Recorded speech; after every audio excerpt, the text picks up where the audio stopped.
everybody. Hi. It is I, Trooper SJP, and this is the Academic Foxhole. What are you all doing? How's it going? It's Saturday. I wanted to start at 12:10, but it's 12:15, and there's a reason why, because I was doing a thing that I don't know if I should tell you about, because if I tell you, then, you know, it might be a thing, but I don't know if it should be a thing. Hey, Cyclonus, and Umbara Garwin, and Anarch Devi, Atomica, welcome back. Also, I saw Rissa, and Ice Bunny, and, like, every Krellin. Oh, Krellin, you're only here briefly today? Oh, how long are you going to be here for today? Because, you know, I wonder. No, I wasn't getting donuts, actually. I was contemplating getting bagels, but I decided that I would not get bagels because I was like, that'll take too long to get bagels. I'll get bagels tomorrow, which I will do. I'm going to get bagels tomorrow. Probably. But I was doing another thing, you know how sometimes you do things? And, I wasn't cooking donuts. Bagels are just disappointing donuts. No, that bagel with a good cream cheese? Yummy. See, the thing is, I technically do still have donuts. Or, specifically, I still do have donut. I just have one donut. I don't have all of the donuts, I just have one of them.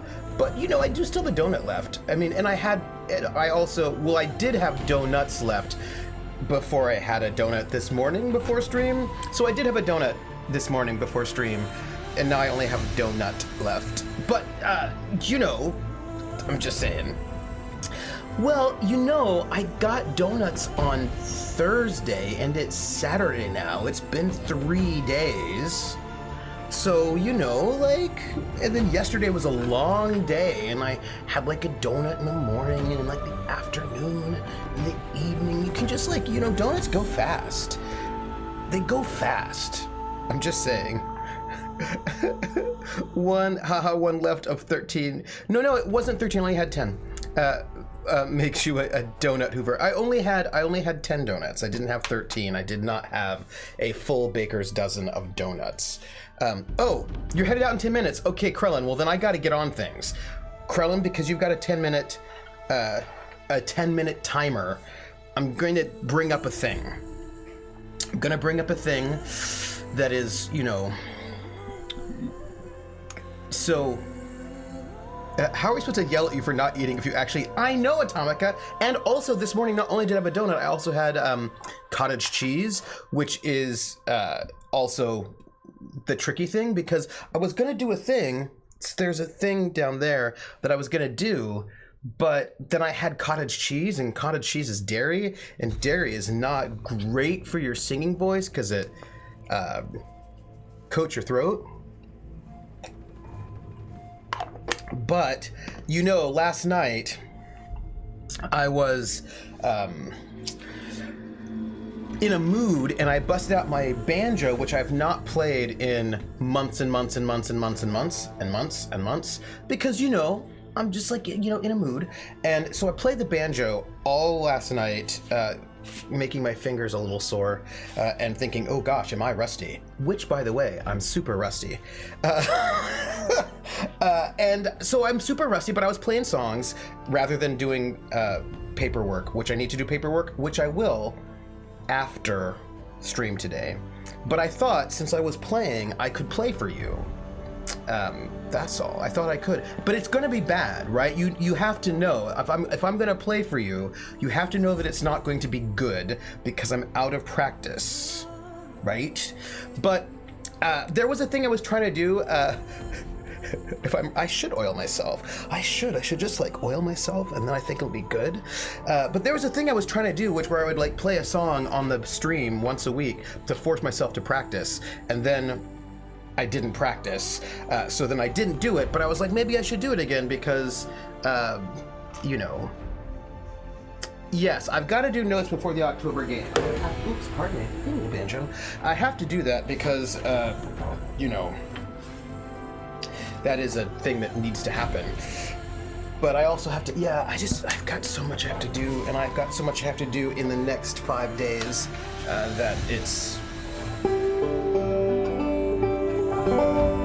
it's sort of crazy and not good, actually. You know what I mean? Like it's not good, right? How much work I have to do, but it'll get done.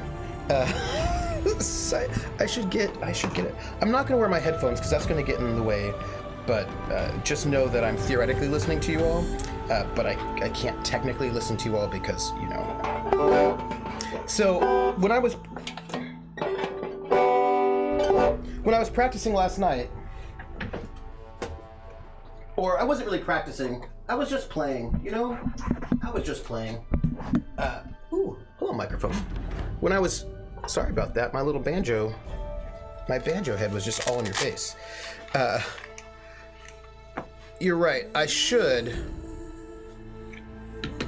turn down Horizon Zero Dawn, because if you're hearing Horizon Zero Dawn, that's gonna be all up in your face. Here, give me a moment. Let me see, what will I do? What happens if I do this?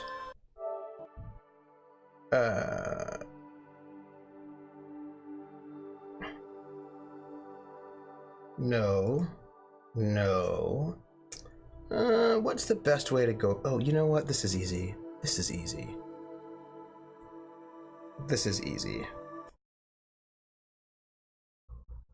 There we go. Also,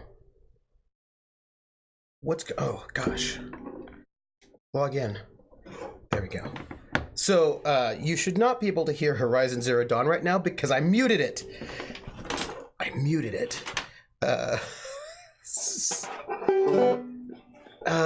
Would we? No, there was like I pressed wrong buttons. I pressed the wrong buttons is what happened. Yeah. That Logic Core, that is the Numenera. That is Numenera. Which one? I do have Numenera behind me. Where is it? ETLM. Yes, that is the Numenera. Hey, Logic Core. That is the Numenera box set behind me. Core, right? That's all my Numenera stuff over there. Because the books are alphabetical. Because I alphabetized. That's what I do. But can we always hear the game taunting us with its ever being playedness? Maybe. I'm sorry. Yes, you're right. Krellin is talking about not getting distracted. So, I mean, I don't know what else to tell you here. So since I'm in a mood, I was, you know, playing. And so I'm going to play a song that I was practicing last night. Playing last night, not really practicing. And it's going to not be great, but I'm going to do it. You know, PH, I see you over there. I see you with your... Oh, sorry. I just wanted to make sure that I was in tune. That's what I was doing. I just wanted to make sure I was in tune because I don't know if I am, and I feel like I am. But I just want to test before... And also, I know that Krellin has only got, 10 minutes. See, I thought my G was just a little flat. You can't have a G string that's flat.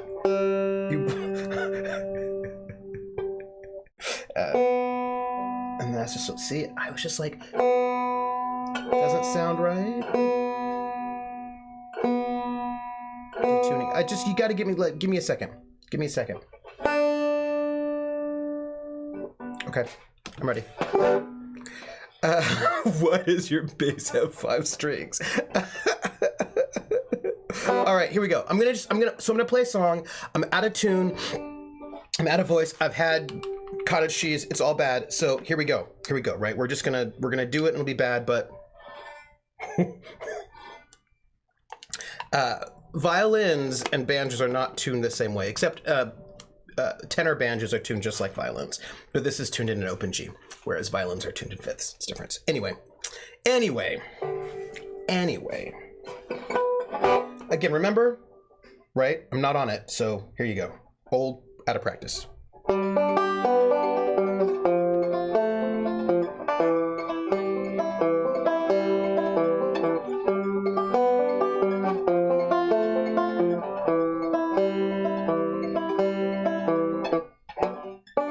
I have spent nights with matches and knives, leaning over ledges only to fly.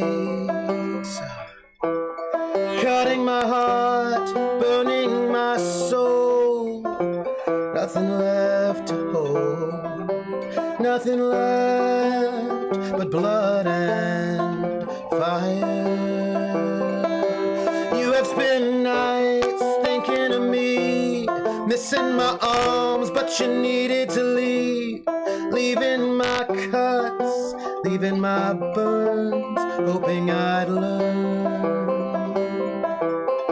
But blood and fire are too much for these restless arms to hold, and my nights of desire, it's calling me back to your fold. And I'm calling you from 10,000 miles away. Won't you wet my fire with your love, babe? I'm looking for someone who can take as much as I give, and give back as much as I need. You know they still have a will to live.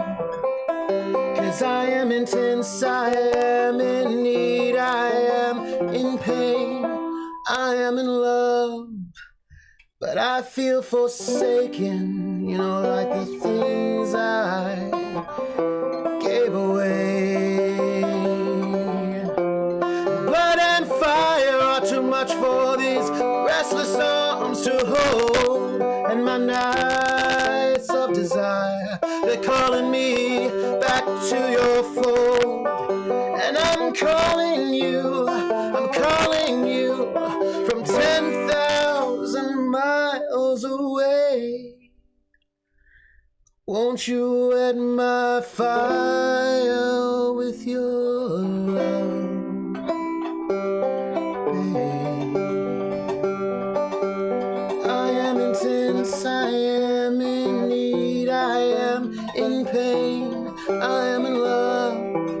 I am intense, I am in need, I am in pain, I am in love. I am intense, I am in need, I am in pain, I am in love. Blood and fire are too much for these restless arms to hold, and my nights of desire, they're calling me back to your fold. And I'm calling you from 10,000 miles away. Won't you wet my fire with your love, babe? Won't you wet my fire with your love, babe? Hold me now. Won't you wet my fire with your love?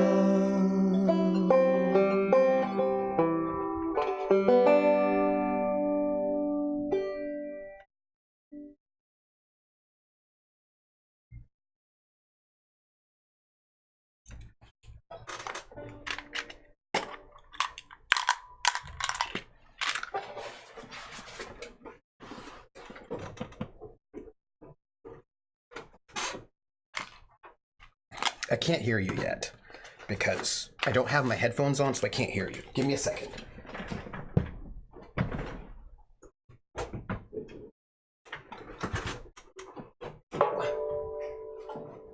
I've just got to put my banjo away, and then I'm back with you all. Give me just 1 second. Oof.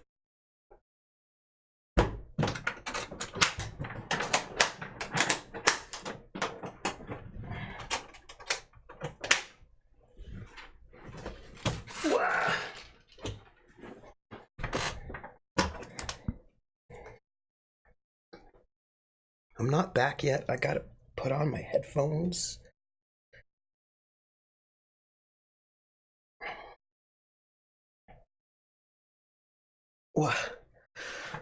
Oh, see ya, Krellin. See ya.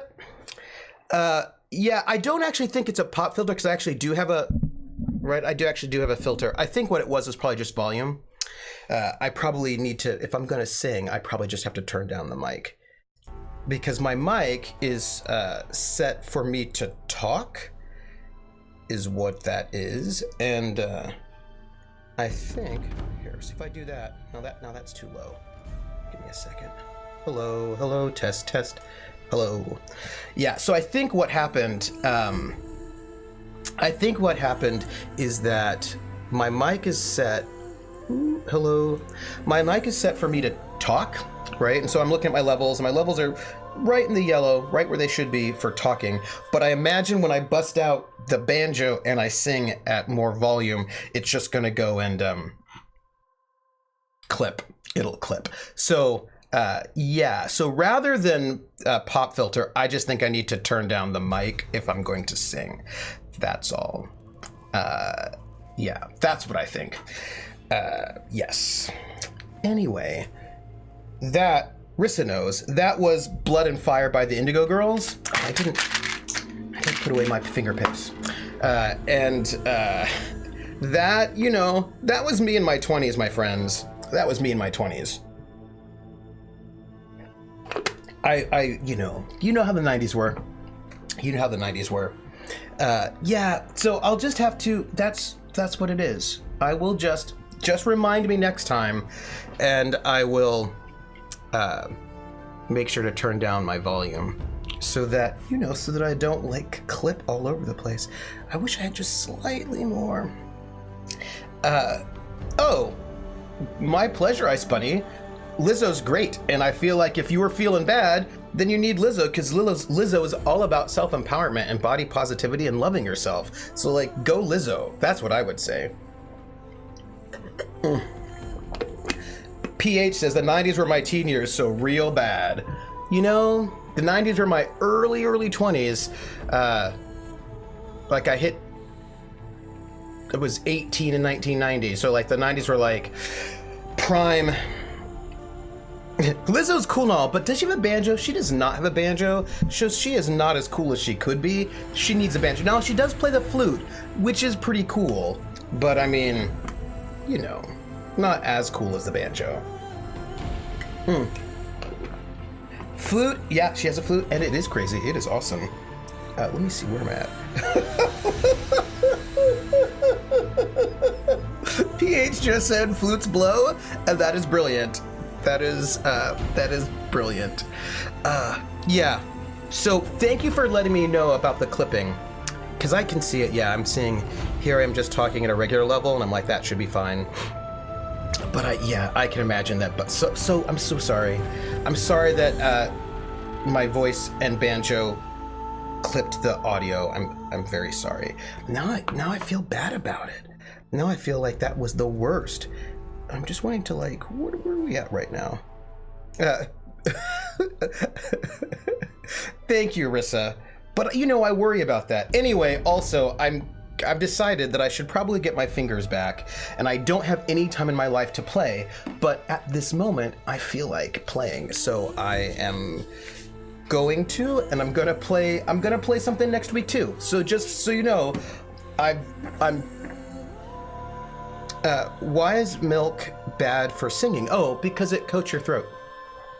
And so therefore you don't get as much clarity. It builds up mucus, right? Sort of drinking dairy, sort of consuming dairy builds up mucus in your throat, which makes your singing less clear. So you should not have dairy before you have to sing.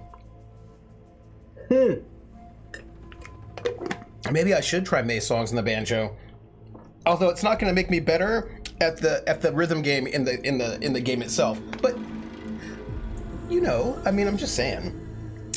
There was a thing.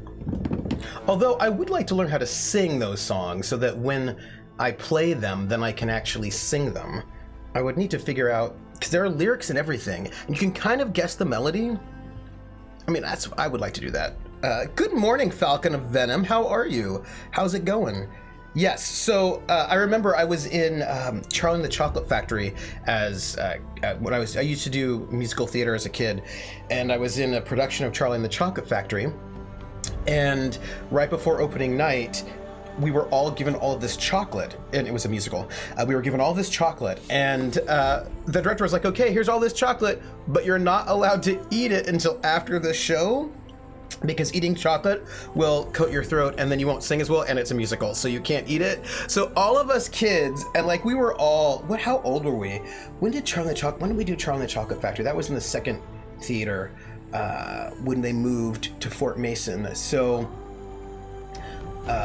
yeah, that was when YPT was at Fort Mason. So I would say that was probably, oh gosh, how old was I? I was probably 13 maybe at the time, and telling a bunch of 13-year-olds not to eat chocolate, but we didn't, because we were very professional young little kids, and we all did what we were told, and so we did not eat the chocolate before the show. But when the show was over, we were like, chocolate. That is what happened. Oh, Falcon, I'm so glad your group is enjoying your gymming last night. Did they say excellent things? And PH says, the second episode of my mask game went well. Oh, good. I had a lot of fun with the other players. We pretty much rolled only failures, which is great in Masks. That's true, because Masks is powered by the Apocalypse, and in most powered by the Apocalypse games, if you fail a roll, you get XP. However, in Night Witches, which as you know is a brutal game, you do not get XP for failing rolls. That is not how that works. You can fail rolls all day long and you will not get XP. You only get XP by going on super dangerous missions that might kill you. Yay, Night Witches, which I love. That's all. Do more of what you like. I sat 2.5 hours a day and did watercolor for 15 years and got chocolate and not eat it to get chocolate and not eat it as torture. But you know, we were theater kids, and theater kids, I mean, we were doing this was like semi-professional theater, so you know, we were working really hard doing tech and all of that stuff, and we were very disciplined kids. Everyone's like, oh, you should like join the military to get discipline. And I was like, I got discipline doing theater. That's where I got my discipline. You know, there's a lot of discipline doing a 4-hour tech rehearsal when you're 13. You've got to stand on stage right for the spotlight, waiting for the lights to be fixed for 4 hours, walking through queue to queue so that all the lighting and sound stuff can happen. Hey, that's where I got my discipline. So you don't need to, like, you know, join the Marine Corps. You can just do theater. Probably also ballet. I'm glad that they saw that. I'm glad that your folks say thank you, Falcon. PH says, I think that was improved after I pointed out to Wild that that should probably happen, considering that we left the team in deep depression. Oh, that's nice. That's nice. I got disciplined playing Vampire the Masquerade. PH, what are you doing besides being awesome? That is what I'm saying. What's the status update on the French Resistance game? Well, the status update is the current, first off, I can't do really anything until after I get back from this external review on Friday next week. So, and then I've got to get everything ready for classes that next. So like I'm basically in crunch crisis mode at the moment.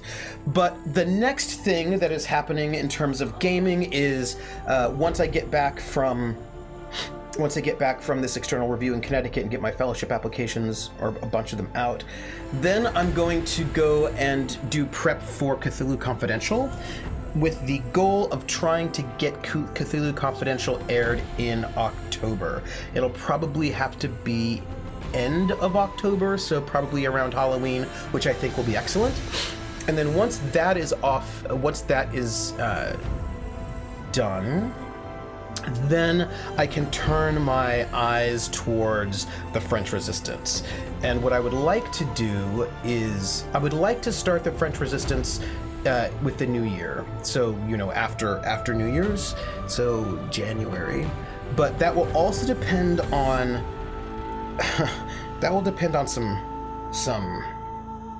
there are some things that will depend on, and that will depend on things like what channel it will be on. Will it be on my channel? Will it be on some other channels, of which there are 3 different options, and I've got to figure out which option is the best option.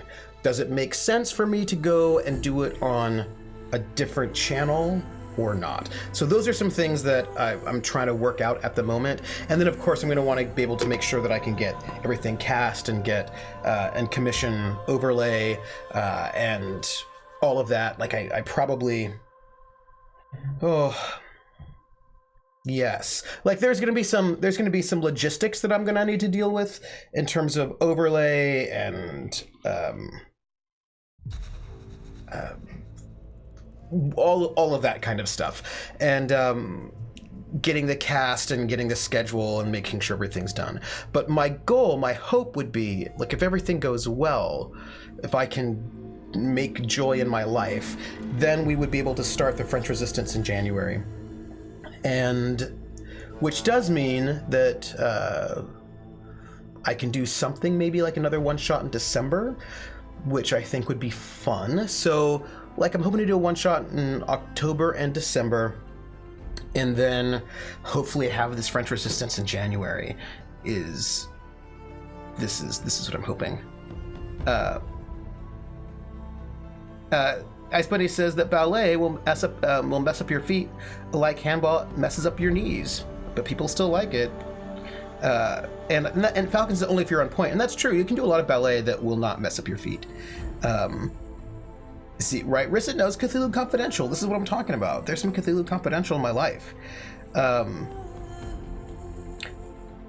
That's the dream of every ballet girl's due point. I was too fat for ballet. First off, you're not too fat for ballet, Ice Bunny. You are clearly just dealing with people who are bigoted, right? Maybe you're too fat to be in a company that only wants skinny people, but there's modern, like, there's a lot more variety in like, there are more progressive dance spaces is what I want to say. There are more progressive dance spaces, and I have a story about that I will get there. Falcon says, also last night, one of my friends wrote a thread on these ogres following the party in the Nat Marsh in chat, then posted the story on Twitter with our permission. Ooh, that's really good. I know, I'm really excited to see AJ strut down the street with his PI too. I'm really excited about that. He'll be playing Langston Wright, and Langston Wright, and I don't know how his Langston Wright will be. Like, I don't know how he will embody Langston Wright as a character and what that will mean. But the sort of the basic background set up for Langston Wright is that he's an African-American veteran. He was in the war, World War II, but he got injured, and so he's out now. He's a civilian in Washington, D.C., and he does not have a private detective license, but he helps people in the community who need help, right? There are people in the community, and they have nowhere else to turn because the police will not help them, and so he's the person that they go to when they need help. But he doesn't have a license, and so I'm really, and I don't know how his Langston Wright will be compared to other Langston Wrights, and I believe he was injured.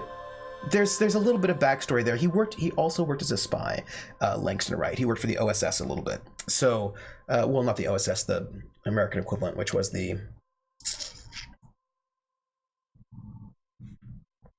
I cannot remember right now. What would become the CIA, but it wasn't the CIA at the time. Oh, and it's the OSS. I knew what I was talking about.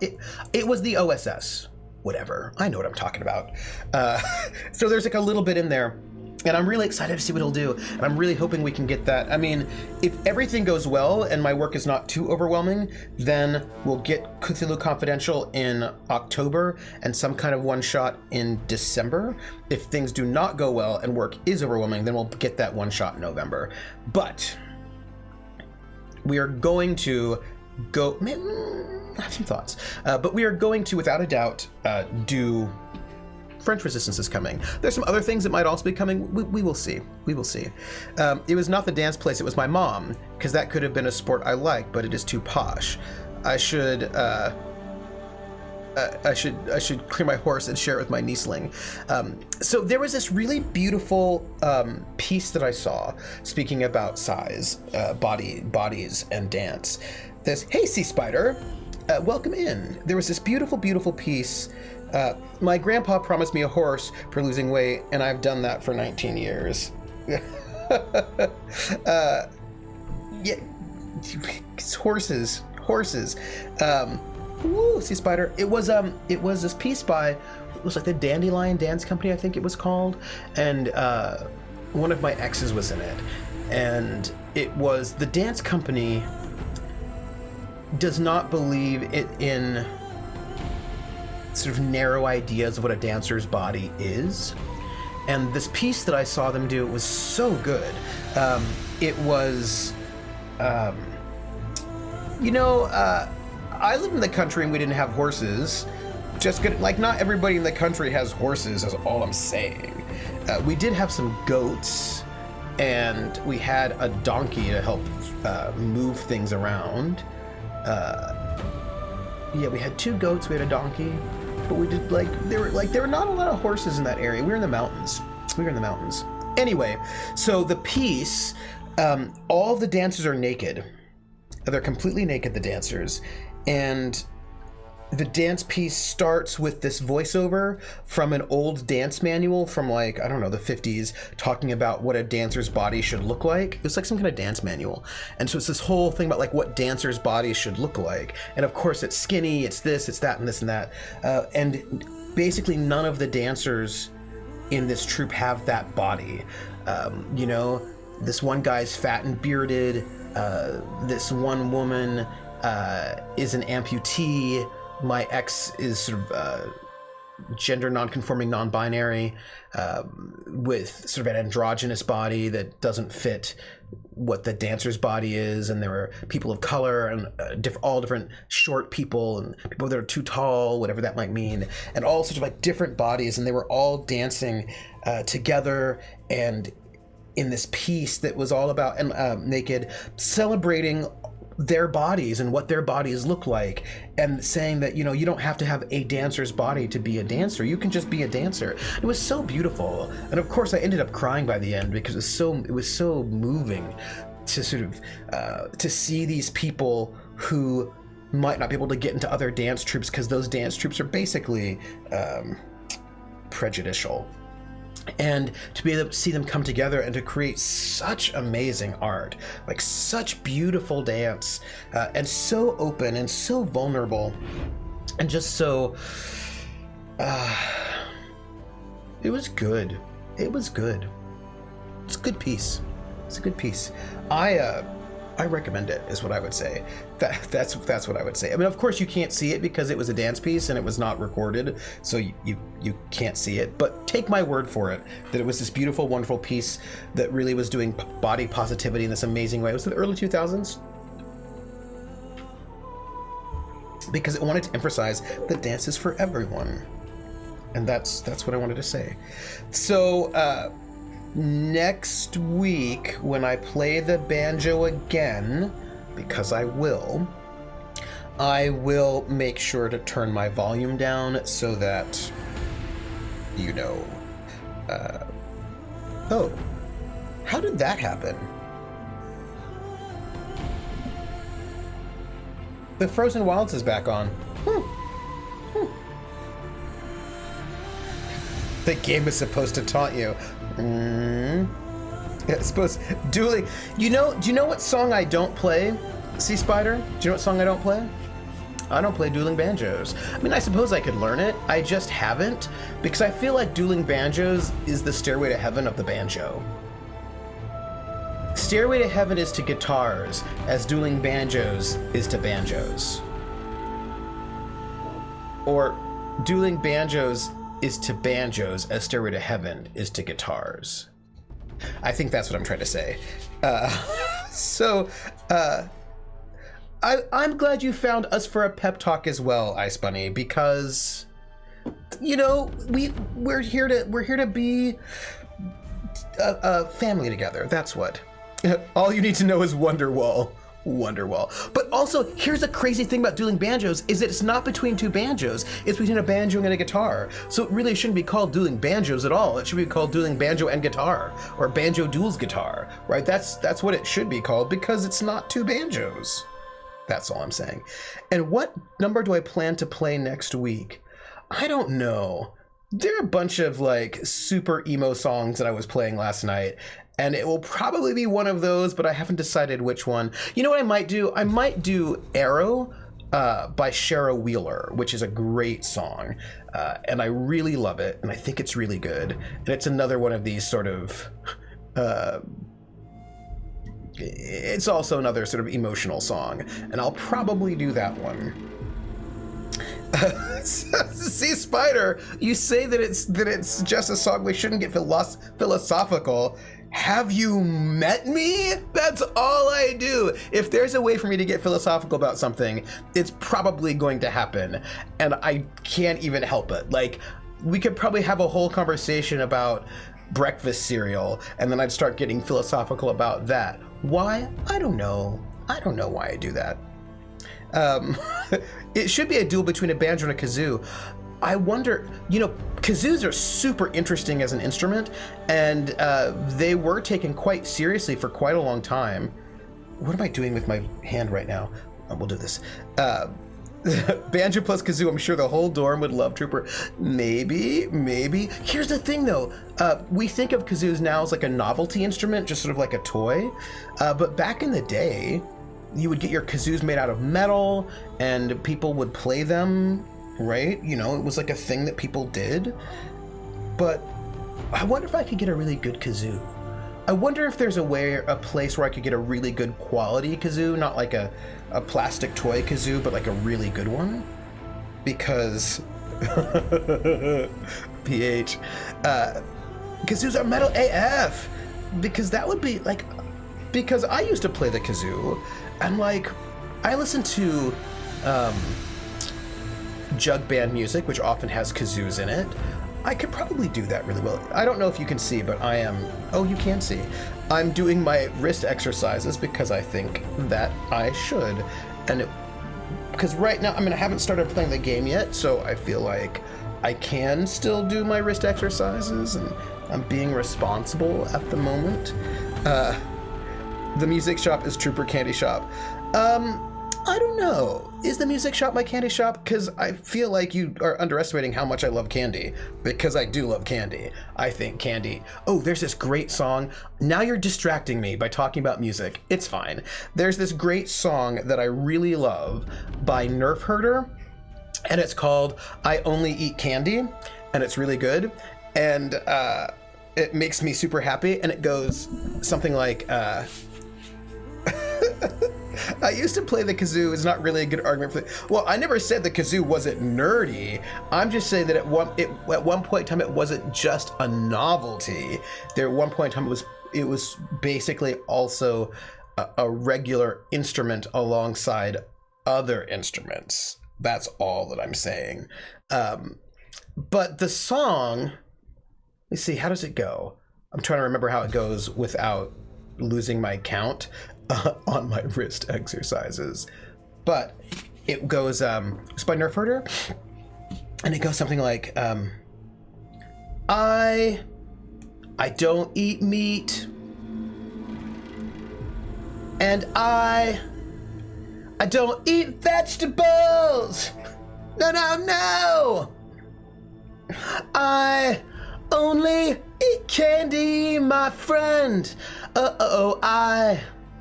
I only eat sweets. I only eat candy, my dear friend. I only eat candy.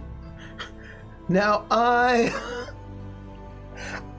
don't murder, and I don't kill or manufacture atomic weapons. And I don't worship Satan. Oh no, not like Charlie and Steve.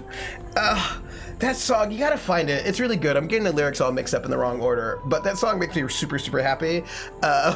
Because I love that line, like I don't eat meat. And then I don't eat vegetables. It makes me so happy. Candy shop isn't a place you spend all the cash all the time. Like my candy shop is the art and craft shop, and I've given myself a 5-week timeout. No, it is. Damn it, Steve! Don't worship Satan. Wait. Can I? Hold on. Wait a minute. I can't play this song because it'll just get like you know how they are. But I might be able to find the lyrics because I want to get it right for you. I don't want to get it wrong.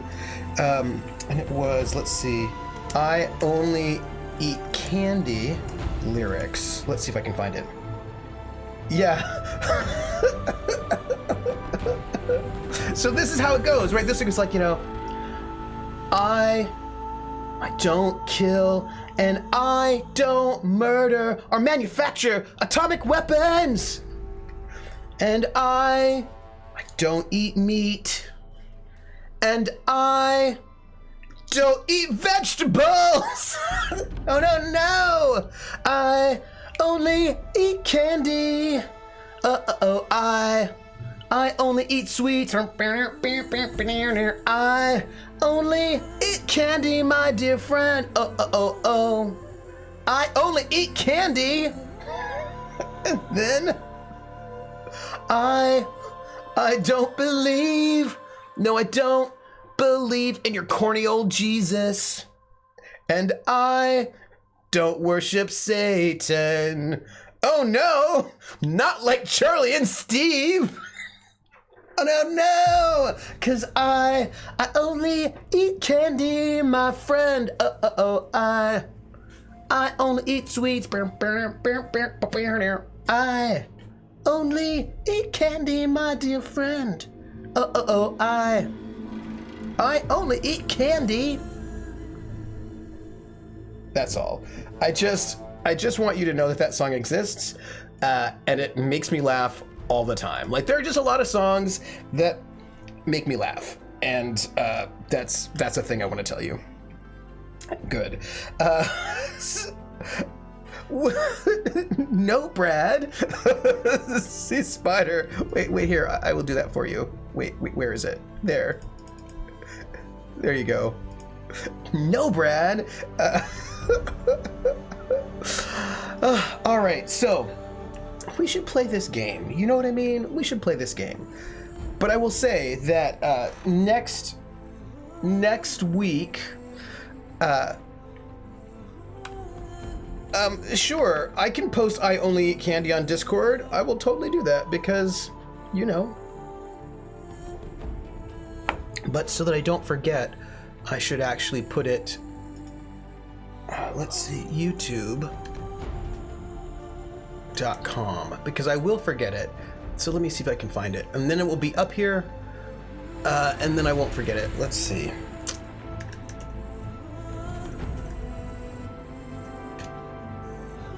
Yep, I found it. I got it.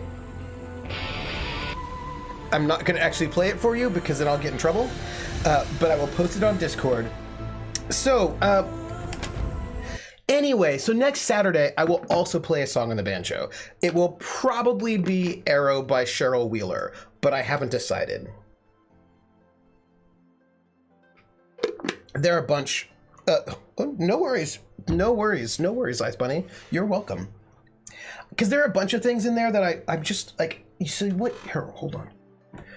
So what you don't know is that last night, besides printing out extended banjo chords, I went and I printed out this much with my chords, lots. And I was like, let me play this one. And then also let me play this one. And then so I was up. I spent a couple hours just playing on the banjo last night. And I would do it again. So there are a lot of options of what I might play. Like, I want to play Mach die Augen zu, which is really good. It's by Die Ärzte. Makes me sad. Because I like that. But... I'm just saying. Have I heard the Toy Dolls cover of Eine kleine Nachtmusik? I haven't. Will you post it in Discord? Because I want to see it. Because I would like to know that. Hello, Timmy. In case you're wondering, we just finished being civil engineers and fixing a problem with a dam. Oh, we want to go this way. Copying Ärzte? I know Westerland. Remember, Ice Bunny, remember, I lived in Germany for 5 years. I am up on German pop music of the 90s. I mean, I'm just saying. That is a thing that I am up on, because I lived in Germany in the 90s. And so, if, you know, and I listen to the radio, I know what's up. Yes, please, Media Musings. Yes, please. Yes, please. So we're going to go to the overflow basin, and we're going to try to find out, we're going to talk to our friends. It is snowing, everybody, by the way. But you can hear the music being made. You know, if you ever want company when you get in that mood and snuck on streaming, I'm willing to bet people would show up to listen, mellow out with you, just saying, huh. Oh. I hadn't thought about that. Come here, come here. Another day passing. I suppose you're right, Lopez. I was just playing for a couple hours. Just running around being like, what is happening in my banjo? But that was Bayern. You know where the town Westerland is? I don't know where the town is, no. I mean, you know what they say, Ice Bunny. It's nice to be a price, but it's higher to be a buyer. Now, I'll note that they, in this story, are Bavarians, so, Oh. Well, thank you for letting you know, y'all. I was just sitting around playing lots of different songs and thinking about them. So, if I get in a mood to just sort of sit and be contemplative and play banjo for a long time, I will definitely tell you. What are we looking at? Maybe I can ride my mount down there? Yeah, you know, I was just... So this is where we're going. Well... Let's see if we can get down here. Let's hope I don't die. Or maybe my mount does not want to go down there. We're gonna find our way. We'll find our way. It's fine. So right now, Aloy fixed the dam situation. And so now that she's fixed the dam situation,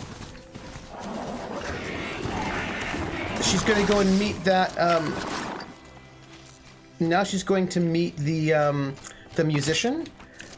Because, like, we fixed the dam for the musician who would go into the overflow basin and play music. So now we're going to go and find her and see about her music making.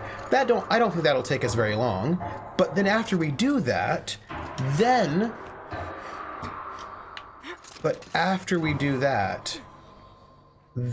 we are going to go and find the shaman. That's our mission for today. That's like a real mission for today. It's on the wonderful island of Sylt in the best part of Germany, and that Schleswig-Holstein next island. Yeah, first off,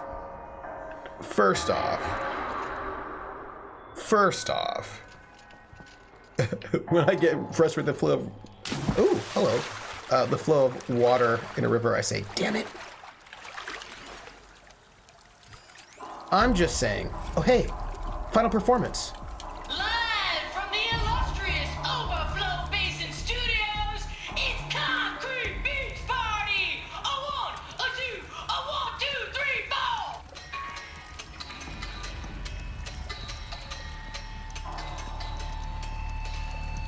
For sellouts and runaway cowards, we've seen your type before. You remove us from the premises, let's show you the door.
Hey, this has just been a musical day, everybody. This has been all music all the time, clearly. Which, you know, I'm all about that. Because I'm all about that music, no treble. I actually am about bass and treble.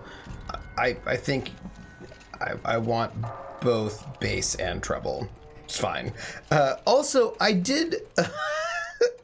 I did like how when they say, we're the last girls on Earth, they didn't do it rhythmically like you would imagine. Like you would imagine they say, we're the last girls on Earth. Like they kind of speed up, but they don't. They're rhythmically a bit idiosyncratic, and I appreciate that. Well, we're gonna see her. Hey, this is the music day. You have oh, good. I'm glad that you have extended family in Bayern. You know, the best part of Germany. Hey, look.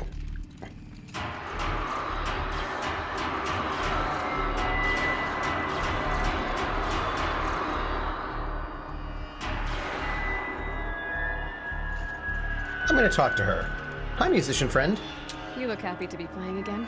I don't know what you did, but the water drained in the snap of a short song. What do you think of the music?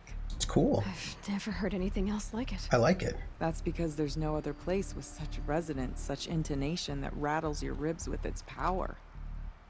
And of course, no one else knows these pipes like I do. I learned them by ear before I could walk, strapped to my father's back. Thank you for draining the waters.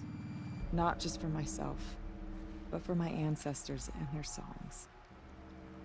Please, take this as a token of our gratitude. I would think that music, it was the last girls on Earth. Oh. I got some blue gleam, and I got a trophy. Let's see. What shall I play next? The echoes are different with whetstone. The sound is warm. I appreciate that she's having a good time. Oh, hey, look. Last Girls on Earth. We have a new one, a new data point. Select. Now go compose I Drain the Waters Down in Africa. Yeah. She gave her some blue gleam, which I think we can use to buy stuff later. Dystopian Blue Man Group is lit. The bad thing is that you need a subtitle or two to get what they are saying. I don't need subtitles to understand Bavarians, because that's where I learned my German, Ice Bunny. That's the thing. If you learn your German there, then the Bayern are totally fine. Ja, hey. Und so nichts etwas. Sei nicht mies. Die Bayern sind total oberaffengeil. Sind super spitzig und sowas. Ja. Ja, aber mal gesehen. Es war total geil. Du weißt schon, was ich meine, gell? I'm just saying that if you learn German in Bavaria, then you don't need subtitles for it because that's what you learned, how to speak. And I did. I learned how to speak German. I did not learn it in class. I learned it in the streets. Jo, in der Straße. Ich hab mal Deutsch gelernt in der Straße. Is all I'm saying. I learned my German in the streets. So when I do speak German, if I don't pay attention and make sure that I speak High German, which I never really learned, but I can sort of fake, people will say, "Oh yeah, that's Bavarian," but I think that's cool. I don't care. I think it's sort of like if I learned how to speak German with a Southern accent. If I were like I learned how to speak English, but I learned how to speak English with a Southern accent. So I think it's sort of like that. Dear nobody, the auto cars are on their way. Mine will take me to my apartment in Cody. Hers will take her to the vertiport. She brought her luggage with her to work today. Everything she owns packed into 2 little suitcases. She's wearing the fanciest outfit I've ever seen her in. It's for Mom, she said. She bought me this outfit, if you can believe it. Normally, like, who cares, but I don't know. She's already dealing with a lot. We walked through the dam today, listened to all these tapes, read all these messages. And maybe this is one of those sign my yearbook, will never lose touch things, but I'm not scared of losing Laura anymore. We're family. We didn't inherit each other or settle on each other. We chose each other. No amount of distance, no number of jerks in bad suits or obsequious robots are going to tear us apart. So listen, on the off chance that someone ever actually does stumble onto these things, here's the truth. There was this band called Concrete Beach Party, and for a second, it was the best band in the world. And you, whoever you are really, really lucky because you're the only person who ever got to hear them. 'Cause you never the last girls on Earth. Oh, okay. All right. Hold on a second. Give me a second. Whew. Hey, game. Game making me cry. It's all right. Oh, Volpez, are you going? Volpez! I'll see you later, Volpez. Have a good moment.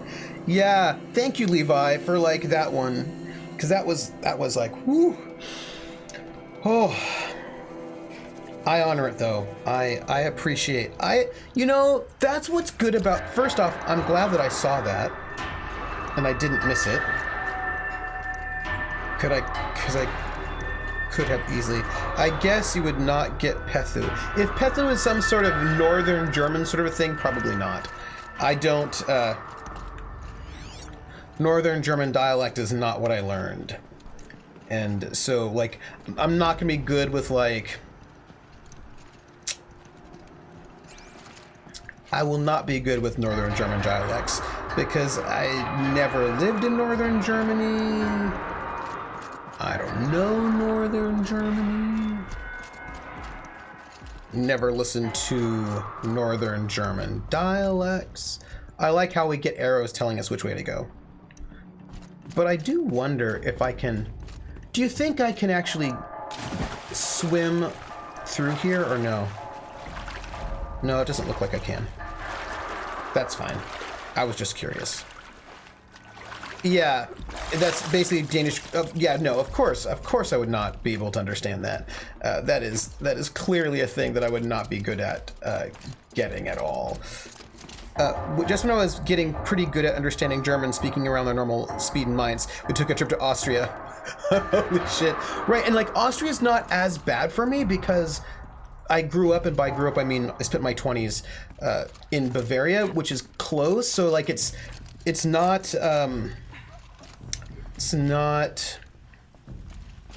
perfect. Like it's not. I'm not a. I love my Timmy. Like I'm not the best at Austrian, but it's not completely out of the realm of understanding for me either. On the other hand, I'm not going to be able to be like, yeah, some like big Northern German stuff is going to be hard for me. Like any of that stuff up there will be like, I don't know what that's about. So we're going to find the shaman. This is our next goal. We had a goal, and our goal was to find the shaman, and we're going to find the shaman. But also, I think there's a person here that maybe we can dump some inventory off on, i.e. sell some excess goods. Hello, merchant. They've got these really cool weapons, and I don't know if I need them, though.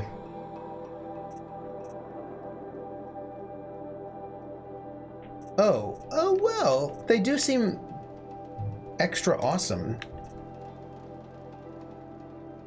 And they've got these, like, really... I don't know, I like...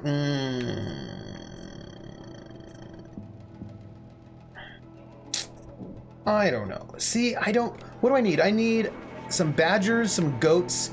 I need to kill some badgers and goats, everybody. Remind me about that. Remind me that I need to kill some badgers and goats. Closer weapons. Yeah, so it's... And I... You know, what's... This is a thing I think is really interesting. And people may disagree with me, which is fine. And then I will ponder what the disagreement means and what I think about it. Like, if you can come up with a really good counter argument, I'm happy to hear it. But one of the things that really struck me when I was living in Germany, but also when I visited England, was that these are... So let me give you some backstory so you can understand where I'm coming from with what I'm about to say. So I'm going to say a thing, but to give you backstory. So I lived in Augsburg, and Augsburg is over 2,000 years old. It's this town in Bavaria, and they say that it was founded by the Romans, but there were Celtic people who lived there before the Romans came in and killed everybody, and they only count the founding of the city from when the Romans came. But it's older than 2,000 and some years old. Like it's an old town. 1, 2, 3, 4, 5. Oops. Mark to sell. Like it is 1, 2, 3, 4, 5, 6. It's super old. 1, 2, 3, 4, 5, 6. 1, 2, 3, 4, 5, 6. I'm just sorry. I have to make sure that I delete 1, 2, 3, 4, 5, 6. All right, let's sell those. Yeah, they found the city, right? And you're like, whatever. But anyway, what I wanted to tell you was the city, Augsburg, was a independent city, right? It actually was. For a long time, it was independent of any other. Let's see what we can get rid of. Let's get rid of this. It was independent of any state, like it was its own independent city. But here's what's interesting. So Augsburg is in Bavaria, right? What did I just delete? Did I just delete the wrong thing? I hope not.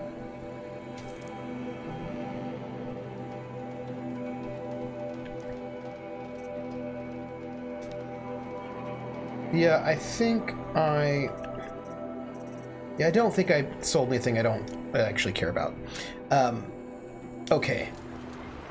Inventory is back up to snuff. We're going to find the shaman. This is our job. And as we are writing, I will just chat with you about this thing. So, okay. So, things you should know about Germany so you can understand this story. Germany, like the United States, is a country with states within it, right? So in the United States, you have California and Texas and all that business. And in Germany, you have Bavaria and Swabia and Prussia and all of that, Schleswig-Holstein and all that kind of business. The women were often sent to Danish schools because they were easier, and girls don't need to know stuff in 1900, and Hochdeutsch was posh. So you had the ladies were going by Damsch Zickzack through the ford and talking Pethu and to look a bit posh. We need to go here. I don't think we can go there. I think I took the wrong path. And that's okay. We'll work it out. So, so you have to know that there are these different. Ice Bunny, there is a Swabia that is part of Bavaria, but Schwaben itself is separate, right? Because you have Stuttgart, which is the capital of Schwaben, separate Schwaben, right? So there's a state called Schwaben, which is where Stuttgart is, but that's not Bavaria. But then within Bavaria, so like each of the, so you have, I'll kill goats and badgers. So you have the different states like California, et cetera, right? So you have like Schleswig-Holstein and you've got Bavaria and so forth. But the states also have have sub-states, which maybe we would call counties. And there is a Swabia in Bavaria, right? So there's actual Swabia, which is a state, and then there's like a Swabia inside Bavaria. And there's Swabian, which they speak in Stuttgart, that state, and there's Bavarian, which they speak in Bavaria. But in the Swabia in Bavaria, they also speak Swabian. But it's Bavarian Swabian rather than Swabian. And what's interesting is that Augsburg, which is the capital of Bavarian Swabia, is a language border town. So in Augsburg, there's a river that goes. Actually, there are a bunch of different rivers that are in Augsburg, but the main one is the Lech, and the Lech bisects Augsburg into half. And on one half of the city, traditionally they spoke Bavarian, and on the other half of the city, they spoke Swabian. And so you could tell which half of the city somebody is from based on what their dialect was. Now, it's 2019 and people move, and like that is not as much a distinction anymore because of TV and all that kind of stuff. But for the longest time, you could tell not only just where somebody was from, but like what half of the city somebody was from based on their dialect. And the thing is, what I think is super, and people didn't move, right? So what I think is really interesting is that there are a lot of dialects in German that are mutually unintelligible, right? That if you are from the north of Germany, you may not be able to understand somebody who lives in the Black Forest. If you're from Bavaria, you may not be able to understand somebody who speaks Plattdeutsch. So like there are different, right? That they're basically these dialects that people cannot understand, even though they live in the same country. And it's the same in England, that there are people who live in the south of England who cannot understand really thick Geordie accents in the north, or right, there are these sort of dialects that are mutually unintelligible. And what I think is really interesting about this, and people may dispute what I'm about to say, yeah, Levi's like, people with heavy Irish accents are like, I have no idea what you're saying, right? So what I think is really interesting, and you can dispute this, people, that for the most part, this does not happen in the United States. There are perhaps some exceptions, and we're not talking slang. I'm not talking slang. You may not understand somebody's slang because they're using a vocabulary that you may not necessarily know, but this is like a whole entire dialect.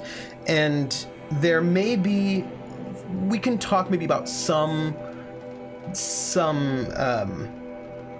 exceptions, but generally speaking, we don't really have mutually unintelligible accents in the United States because we're too young of a country, and we're a country of mobility. Do you know what I mean? That we rarely have people who've spent 1,000 years in one part of the country only, speaking what was originally a separate language. And so we rarely, like, I have on more than one occasion seen a film in Germany that was in German that had subtitles, German subtitles, because people in all parts of the country wouldn't necessarily be able to understand what the person was saying. And, well, yes, Levi, new to Western civilization. People have been in the United States for well over 1,000 years. Oh yes. But new to colonization, right? New to colonization.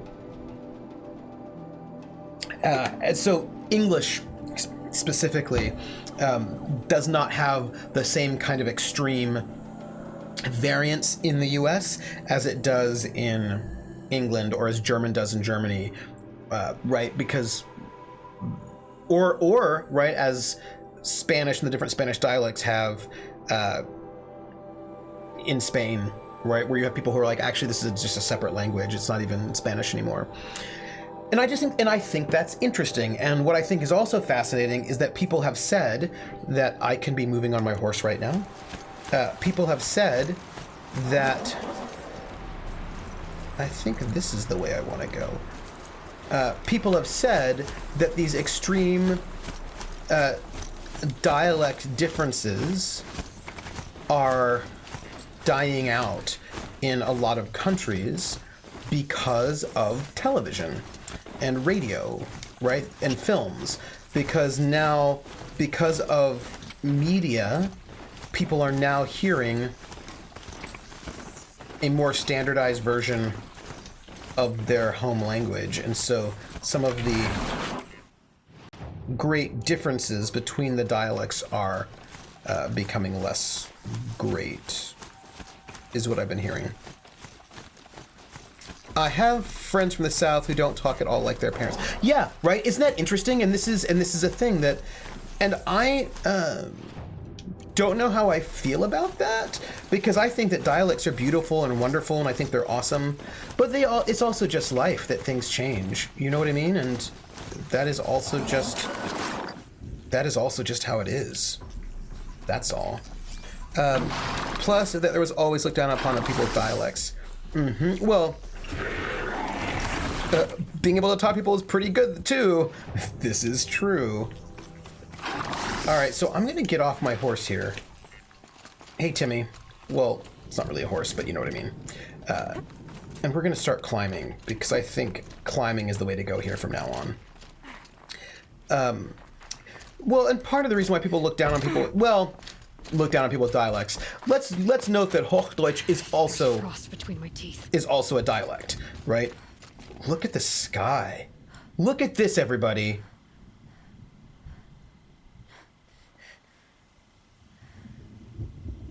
Look at this. Look at this. And that's bad. That's bad. That right there, bad. But the rest of this is beautiful.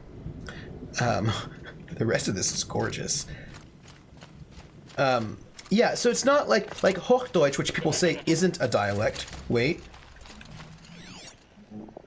Excuse me for one moment.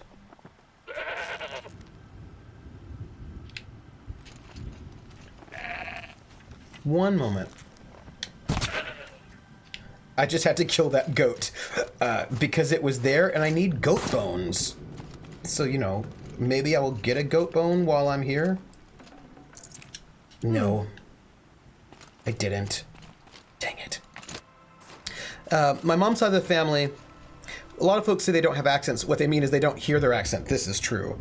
My mom's side of the family speaks Plattdeutsch, and my great-grandparents from my dad's side forced me to speak Hochdeutsch. So the thing is that Hochdeutsch is a dialect, but, and this is the thing, like a lot of dialects, a lot of like master dialects, that's the dialect of the, like, Hochdeutsch is mostly the dialect of the invaders who invaded all the rest of the German lands, formed them into one country. Same thing with Italian.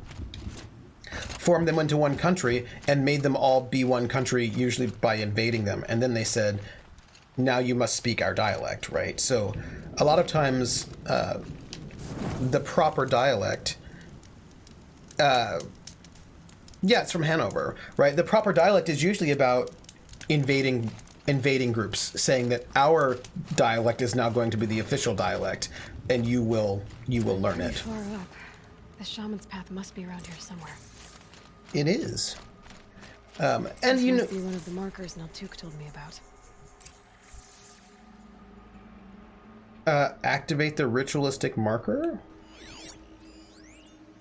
All right, well, let's try it. Let's activate these markers. Why don't we?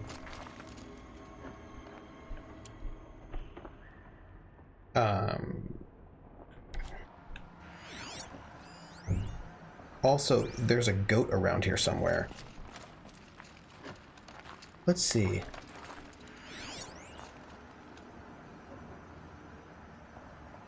I wonder how I activate this.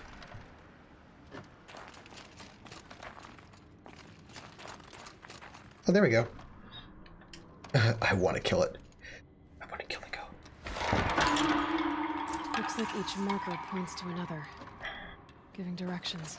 Oh, well, I'm gonna follow that, but I did notice there was a goat over here somewhere. And I perhaps Not maybe... this way. I know, but there might be a goat that I can kill. Ugh. Whatever. I wanted to kill the goat, but I cannot, clearly. Just... And I'm not a murderer. I'm just a goat killer. Yeah, so, you know, and having a unified... I mean, languages in those ways, this is about nationalism, you know? That... Guess I'm heading deeper into the cold, creepy ice cave. What's in here? Ooh. Dead end. But at least there's stuff. I don't know why, but North and South has always teased each other until the end of the DDR. Well, that's because these were separate countries, right? Serial killers often start with animals.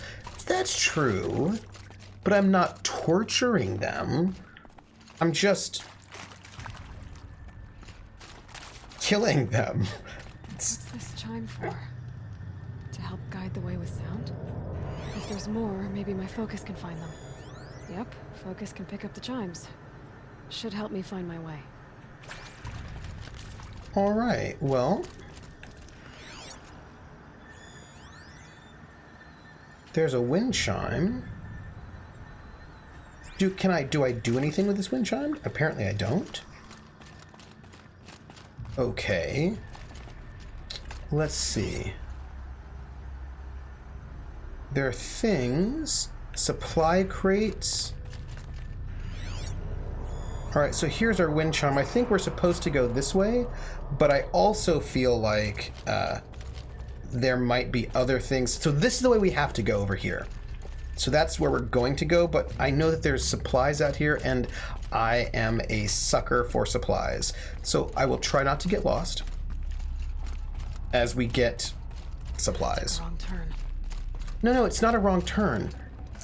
Aloy, I know exactly where we're going. We're fine. Like, don't even worry about it. I know what I'm doing. Like, we have to go back that way.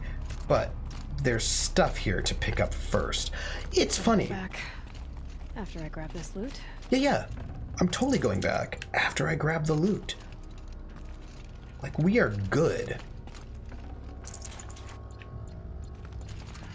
I mean, I am... What is that? It's a boar that I cannot get access to. There's going to be some... I cannot believe that reunification is 30 years old. Well, it was very difficult, that reunification. And it took a while to really manifest and work itself out. It was not... And, you know, I think it's still a little bit tricky. I think it's still a little bit tricky. Hello. If I fell down here, do you think I'd die? Yes. Yes, I think I would. Maybe not. Maybe I wouldn't die. But I probably shouldn't. Levi, you know, Levi knows. Like, would I die if I just jumped off here right now?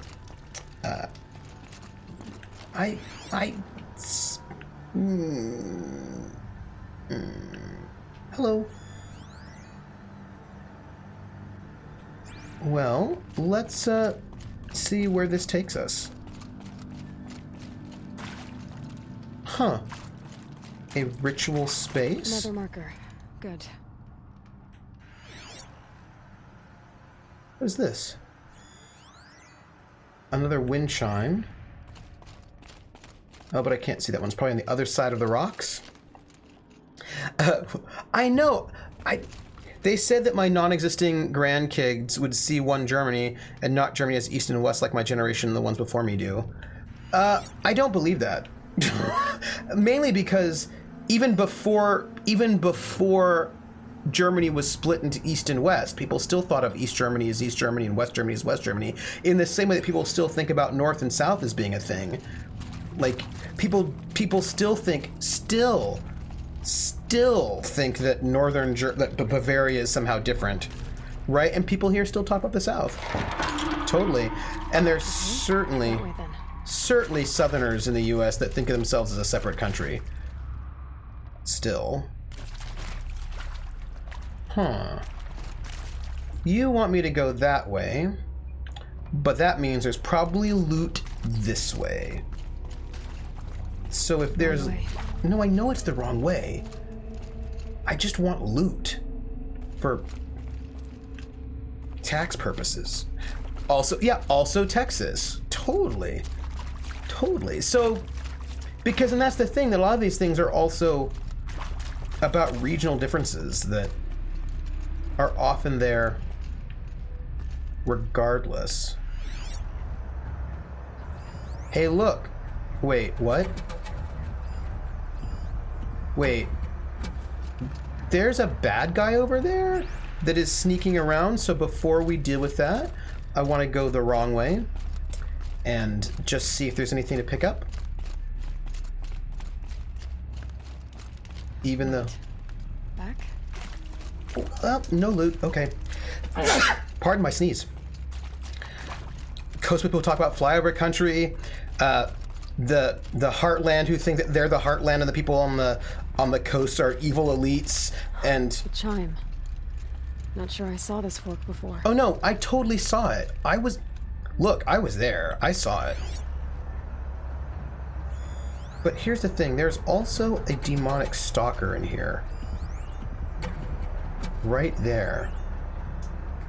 And so I'm going to... What are you strengthening? Like, you have... The football thing in 2006 may or may not did something. Ice Bunny, how many East German teams are in the Bundesliga right now? The first Bundesliga, because I know... And what happened in 2006? Because I know that there was like a big problem for the longest time. There was only... that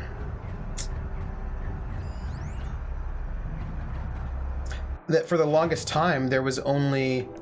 Let's see. Weapons. I am looking for... Okay, we're good.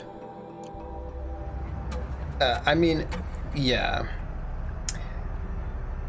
You wasted 6 hours of your life for $5. That doesn't sound good, Atomica. Oh, the Fußball-Weltmeisterschaft in Deutschland? Hmm. But they said that when I lived there, when I left Germany in 1987, they said the same thing about Germany playing against England in the Weltmeisterschaft in England. That too would be that one of these moments that would, you know, change everything. People are always saying that. I mean, here's the question. How many East German teams are in the Erste Bundesliga? For the longest time when I lived in Germany, it was only one.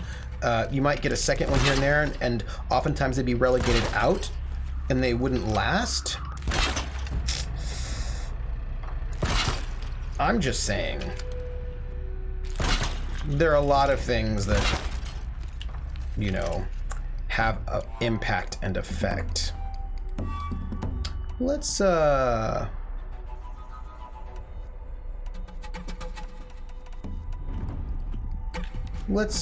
see if we can get this where is it?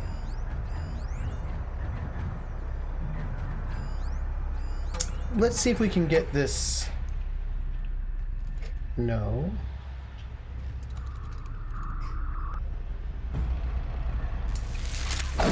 Wrong button. It's fine. Still affected by Soviet cookies. Family yard sale. Cousin's wife wouldn't stop yelling at kids, and my cousin long enough for anyone to want to come look at what was being sold.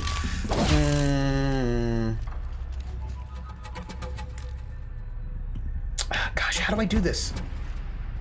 That wasn't what I wanted, everybody.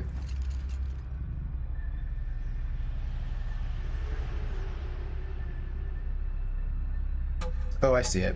I see it.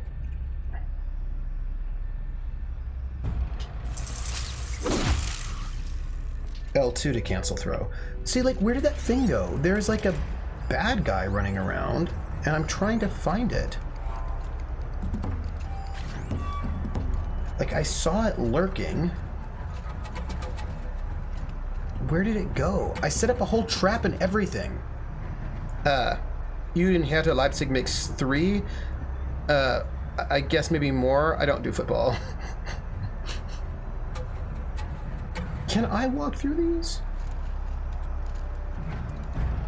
Oh, good, I can. All right, look, there was some kind of stalking monster.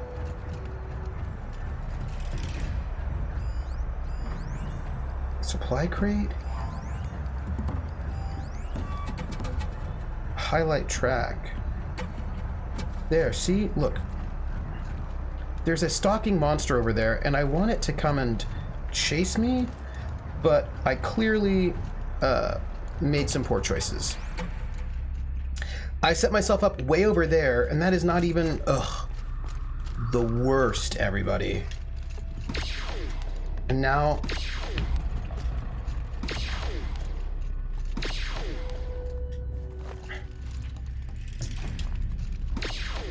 I just wasted... No, it's alright. It's okay. Yeah, so for the longest time, there's like just one...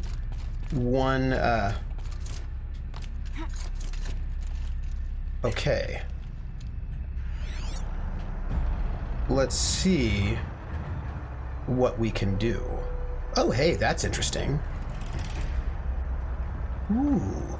I want to go that way, clearly. But there are things to murder over here also, clearly.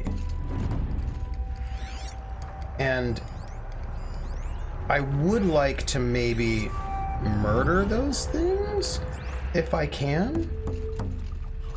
Not this way. Then where? Well, maybe I don't even have to deal with that. Maybe I don't have access to that thing? Oh, well, huh. All right. I see. Up. Do you? Do you see? We're gonna go back my way. I wanted to go and like kill all the things, but clearly that wasn't what we were going for. Ooh, what? Be right. Be right. Sorry to the game, but at an appropriate time, I'd like to hear the money song. Don't worry. Hey, be right. You don't have to apologize to me. You just have to know that you missed me singing the Indigo Girls earlier today. But, you know, I don't blame you. That is just how life is. But you can maybe sing next Saturday, because I'm going to try to sing something every Saturday. I tried this before on my banjo, but, you know, I got distracted. And then also, we learned that my mic is too hot for my banjo. I have to turn the volume down. Ice Bunny says that 3 out of the 18 in the Bundesliga, I guess a lot. Yeah, that was always the problem, that after unification, there was like only one, right? Like only one East German team, maybe 2 max, would be able to be in the first Bundesliga, and they'd often get relegated again. And it was like a lot of the East Germans were really mad about it, that we're supposed to be unified, right? We're unified, we're supposed to be now equal, except that there are almost no East German teams in the first Bundesliga, and there still really aren't, to be honest. So, you know, there can be only one. Yes, no, yes. So what I have to tell you, Be Right, is, this is really important. Be Right, I have to tell you something. It's very important. What I wanted to tell you was, Airway and hey, the anime. Airway and hey, the anime. Eve way at gale at way of way at exte ute at gale ang way. Airway and hey, the anime. Either I skays or ani say. Old man the 80 pray we are a threv you asti aswayong rayo. Ewe every eat red leans lay of wed brains lay ute day. And when we see the anly or uplay at the eye get right in the eye. Where in the money? Where in the money? We've got a lot of what it takes to get along. Woo! Thank you so much for the bits, by the way. And I just wanted you to, I sang it slower because I'm wanting everybody to sort of like internalize the language and start being able to hear it and translate it, right? Because I feel like the first parts are super easy, right? Like airway and hey, the anime. Like you can hear that as We're in the Money, right? Like you totally can.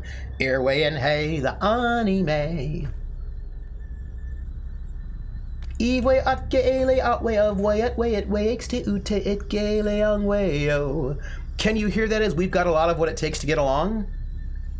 Eve way at gale out way of way at exte ute it gale ang wayo.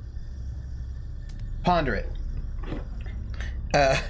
Enkte uye or ye elcom way. I'm a Ezra play. I look. Seriously, it is my pleasure because I love it. Like, it is what I love to do. I am always looking for an excuse to sing that song. My brain doesn't cooperate with morphing languages like that. That's fair, Levi. Ice Bunny says, my uncle was a football trainer and he always tried to force me in his sports club. They're not equal. They pay less in the eastern part and they have a very high unemployment rate there too. Oh yeah, they have a very, very high unemployment rate. That is certainly true. And that's why this is the way, by the way, this is the way I'm supposed to go. Wait. Stalkers. Better be careful.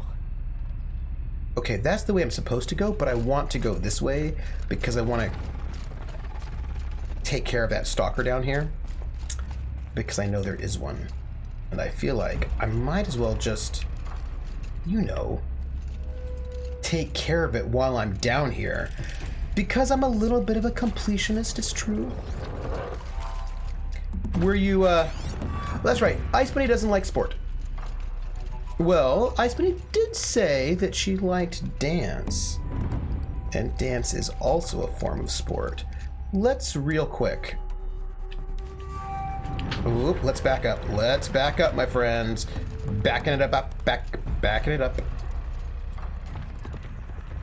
Yep. Okay, we're going to set a trap. It's gonna be awesome.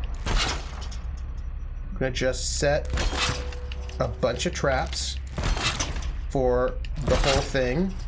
I think that was a bad one. I think I'm doing poorly.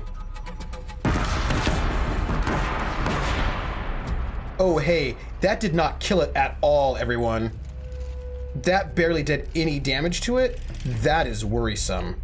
That is worrisome. Ooh. Ooh. Like, I think I did a total of 0 damage. That's, wow. Okay. Let's maybe start having slightly other... Let's do this. Let's see if we can, bring it down. Let's see, can we... Oops. Can I bring you down? Oh, hi. I'm just trying to bring you down.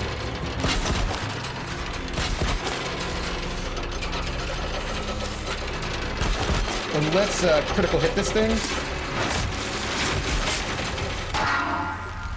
Okay. Well, we did that, and that was fine. Whew. I always have to check out the Bildzeitung when visiting the family, and dance is dance and not sport. Please, please, pretty, please don't. A lot of dancers, Ice Bunny, think of dance as a sport. There's a whole thing called dance sport. And I feel like it might be better for you to work through your feelings about sport. Because I'm just saying, it might be better for you to not hate sports so much. Hey, Critwitch, like, you don't have to like football, like, that's cool, but, like, it's one of those things, right? When you hate something so categorically, it can be a hindrance to you, right? So if I said, I hate sport, and then I like this thing, and someone's like, oh, that, by the way, that's sport, and then I cannot like if my identity is tied up in hating sports, which a bunch of nerds will do this. I'm also a nerd, by the way, so I say this out of solidarity, right? Like, a bunch of nerds will be like, oh, it is part of my core identity that I hate sport, and then they're like, oh, but I like this thing, but it's a sport, so then it can't be a sport because I don't like sports, right? You know what I mean? Like, that's a way in which that can be not healthy, because it can cause you to force yourself to not like things that you might actually like, or you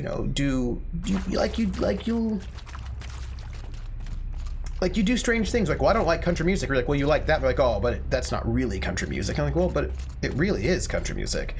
It's just that you don't want it to be country music because you've got stuff going on, but it's still country music. Okay. That's all. What about Johnny Cash? Heathen, right? So, like, I think it's actually really quite problematic that people want to sort of somehow claim that Johnny Cash isn't country music just so they can like Johnny Cash. Oh, hello. Right, because it's not in their identity to like Johnny Cash, so they have to sort of make Johnny Cash not country music because wrong button.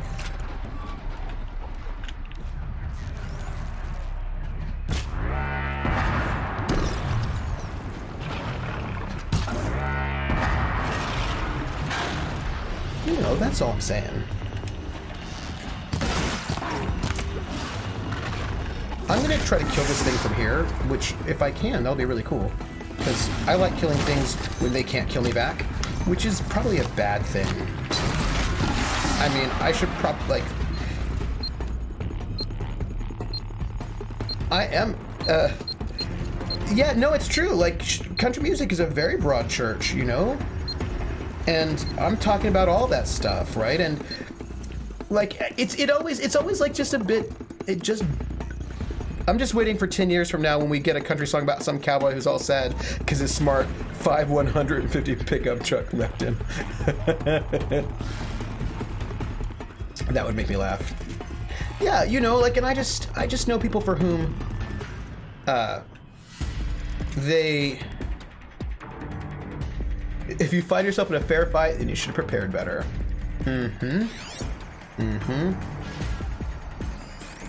Hello, demonic stalker. How are you? How are you doing? I think it wants to kill me, but I don't think I want to let it kill me, so, you know.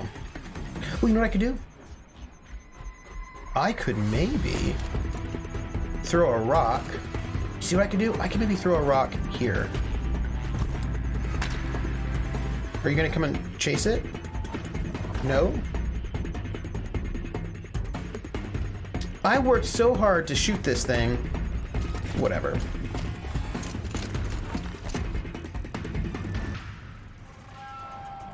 Are you gonna move? No? I feel like this stalker is not,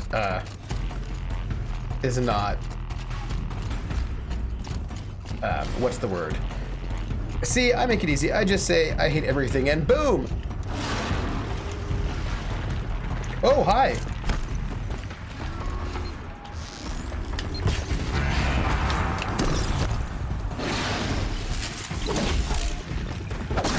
I don't like to be this close and personal with these things right now, because that's not what I want, but we'll do it.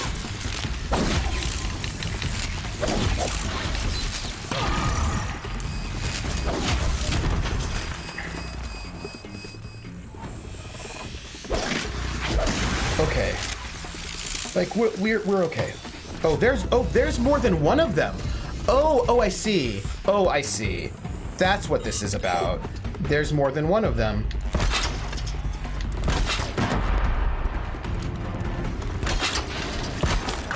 Hi.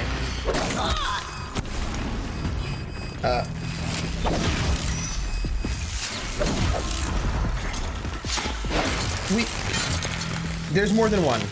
I thought I was just stalking one, but I wasn't. There were two of them up in my face, and I was not even, Johnny Cash. Oh, I'm glad you clipped it. I think that you're just having me I feel like my clips are probably different than other people's clips, and I feel like my clips are weird. You know, I have feeling. I am skeptical of tiny houses. Isn't the way out. Some gear though. Ooh. What? So yeah, I'm just a little about tiny houses. Because when I see people do tiny houses, they're no, the thing is, I think mass housing is great, and I'm super into mass housing, especially mass affordable housing. But when people say tiny houses, I think they mean those things that you see on those TV shows where super rich people like want to get a house that's the size of a closet that they have in the middle of the mountains because then it makes them feel, I don't know what's going on. Like some of these tiny houses, they're like, I just spent $1 billion on this tiny house that's basically also a Voltron. And like these tiny houses are not affordable houses, and they're not mass housing. But I'm excited of sort of like more affordable housing for more people. My dad is not a fan of country at all. It's taken me a while to figure out I like some country and don't have to reclassify it as Southern rock to own that. Yes. Thank you, Rissa. This is all that I'm talking about, right? That don't let, like, if your aesthetics become identity, it can then basically rob you of the ability to like things that you might otherwise like. That's all. That's all. Oh, modern housing prices is so terrible. And so this is the thing. What am I even doing right now? Oh, I know what I'm doing. Sorry. I'm like, what am I doing right now? I'm doing the fact that I'm a pack rat. This is all. I think it's a real problem. We call them, Jer, but this is part of my point. We do have trailer homes, but all the tiny house shows are not about trailer homes. They're about, like, I just watched this one where they were like this like power couple, and they wanted a tiny home, but they wanted like a special dog hutch. They wanted like a special balcony for their dog, and they want like it's all these. right? Like they do all of these, like it's like a lot. It's really, these are really expensive houses, and they are. They're not trailer homes, is what I'm trying to say. They're not trailer homes. They're not affordable housing. They're not block housing.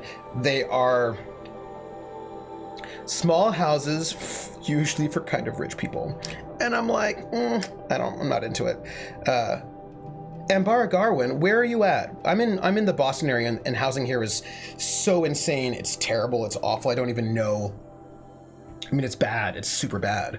And Rissa, his cover of Hurt is amazing. B right, I think it's our nature to want to classify things, but then we judge based on the classification and not the source material. I like examples of many types of music, but I don't like other examples of the same genre. It also depends on my mood. And also, I think, and again, right, I don't think that classifying things is necessarily a problem, right? I think people are like, oh, we should get rid of all classifications. Ooh, I was supposed to be doing this. But I don't think that classifications themselves are the problem. I think it's discriminating based on classifications that's the problem. And you could have classifications without discrimination. Do you know what I mean? I think that's the thing. Like, I can recognize, oh, so-and-so's from Canada. That's a classification. It's also a made-up classification, but that doesn't necessarily mean that I've got to be mean to Canadians, right? We can, right, yeah, right. You can keep the classification, just lose the discrimination and the prejudgment. And it's also really good if people can self-classify, that if you get to make your own classifications, and if I say, who are you? And you give me what classification makes sense to you and what matters to you, that's the best. Like, but we don't have to, do you know what I mean? Like, we don't have to be gross about it. Atomica says, I looked at a fixer-upper for $150,000, so my mortgage would have been about $800 a month. My bank said they won't even touch a house under $300K. Oh, wow. Wow. Oh, I'm Bar Garwin, you're in Austin. It's growing and it's already grown way too much. Yeah, I'm in the Boston area, which is one of the top 3 most expensive housing areas in the country, like after, Manhattan and San Francisco. And it's just bad. It's really bad. It's really bad. Yeah.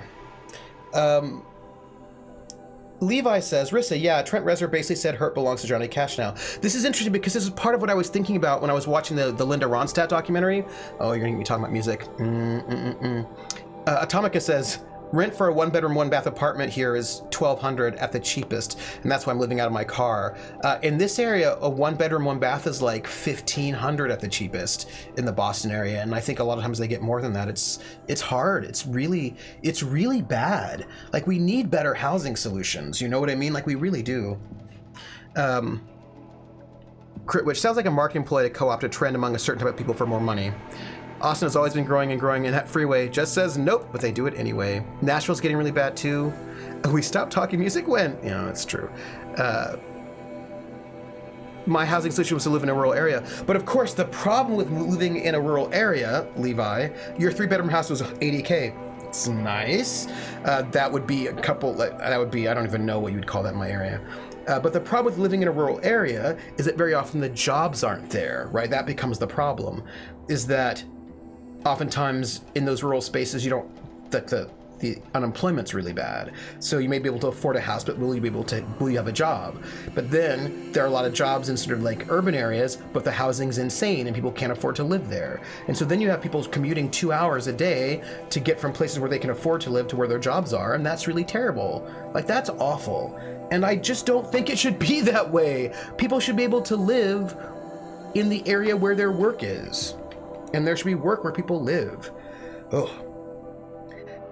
San Diego's not good either. We rent and pay $2,395 monthly, and that's likely to go up at least $100 next month, and that doesn't count mandatory renter's insurance and utilities. Yeah, it's really bad. Crit Twitch says, yeah, it happens around here all the time, yeah. Atomica says, and sometimes you find a severed arm and play a lot of bass, and that's true. That's one of the other things about living in kind of more rural areas. Sometimes you find a severed arm and you play a lot of bass. I mean, this is true. Like, it's real. And weirdly, sometimes in really rural areas, everybody's an anthropomorphic animal, and I don't even know what that's about. Crit Twitch says, or even with the city, because of gentrification, poor areas, even they have to travel at least now. Oh my gosh, it's really bad. It's really bad. And here where I'm at, if you live, this is like, right? if you have housing that's on public transportation lines, the T, which is like the subway here in the Boston area, your rent is way more than if you live in a place where you would need a car. So the people who can't afford cars because they're not rich enough and need public transportation to get to work, any of the apartments that is close to public transportation, they can't afford. Like, it's really oh, Nightbot, right? I know. It's really bad. I'm distracted right now. I should be getting rid of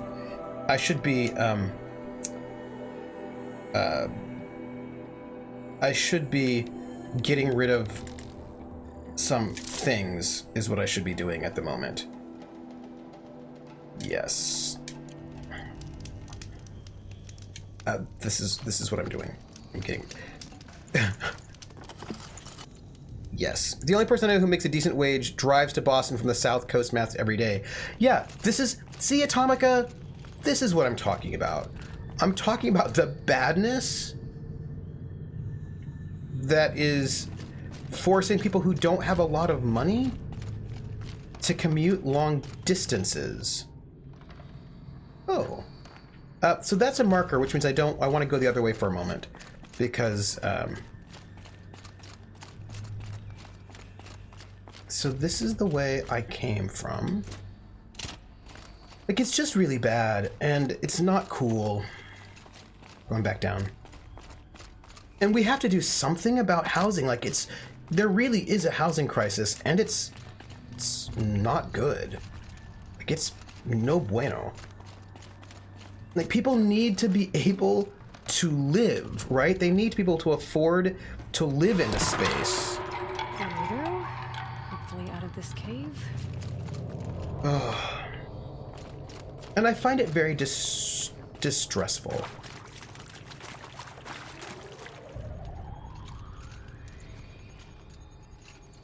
Do you hear something?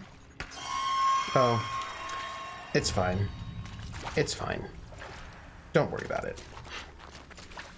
We're just going to pick up a lot of things that don't even worry about it.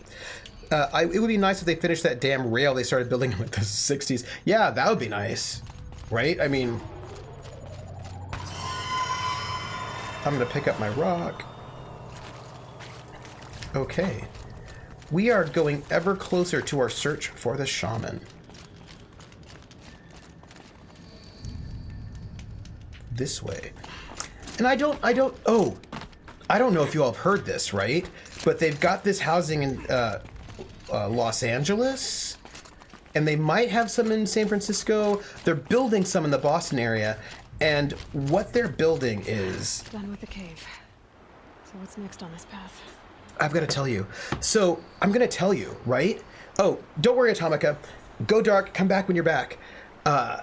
So there's this thing that they're doing now.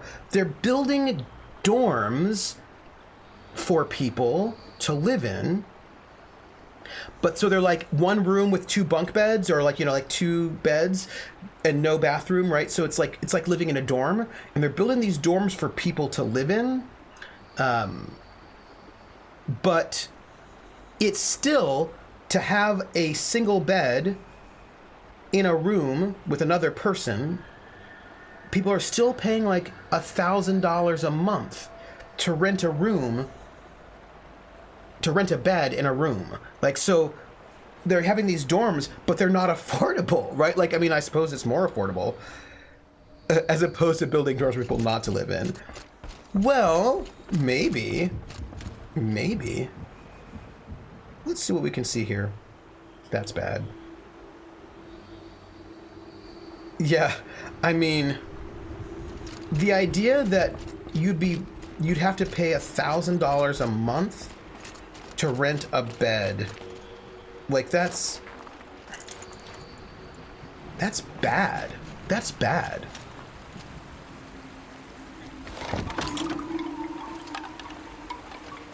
I am not a fan of that. Speaking of, just a side note, I'm activating all these ritual markers. I wonder if I have to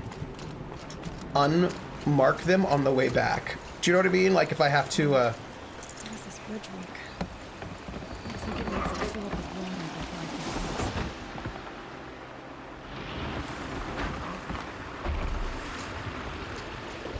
Oh, I want to cross. This seems fun. Go, go, go, go, go, go! Woo! I did it. Don't they have that kind of thing in Hong Kong? They do. Like 5 people in a room with a shared kitchen. I can't remember if there was a bathroom or a shared bathroom. Yeah. If you think that's bad, have you seen your independent living costs? That's no good. That's no good. Garber, that's no good. I tell my parents I put them in a crooked home. They actually got insurance for that when you can still buy insurance for it. Oh.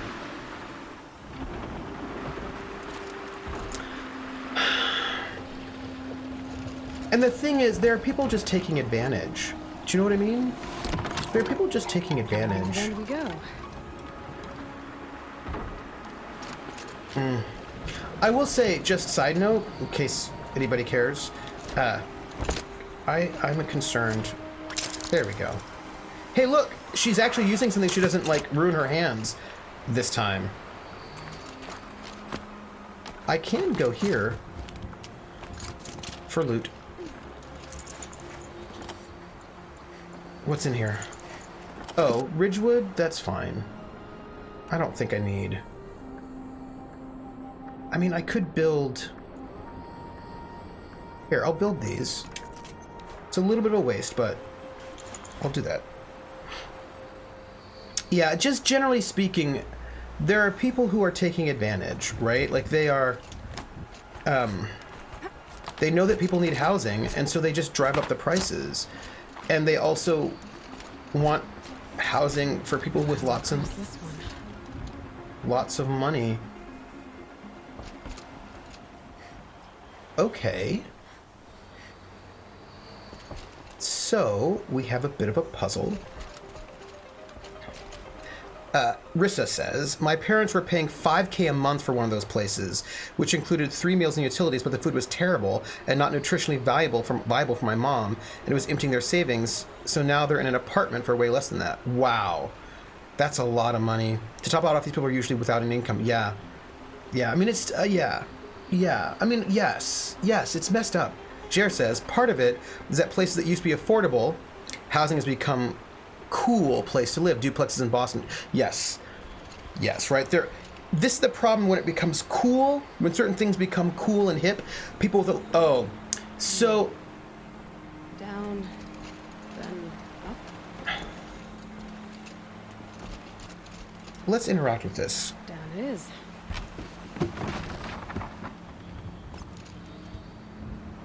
So there was this really interesting article that I saw that I think explained the problem with gentrification pretty well.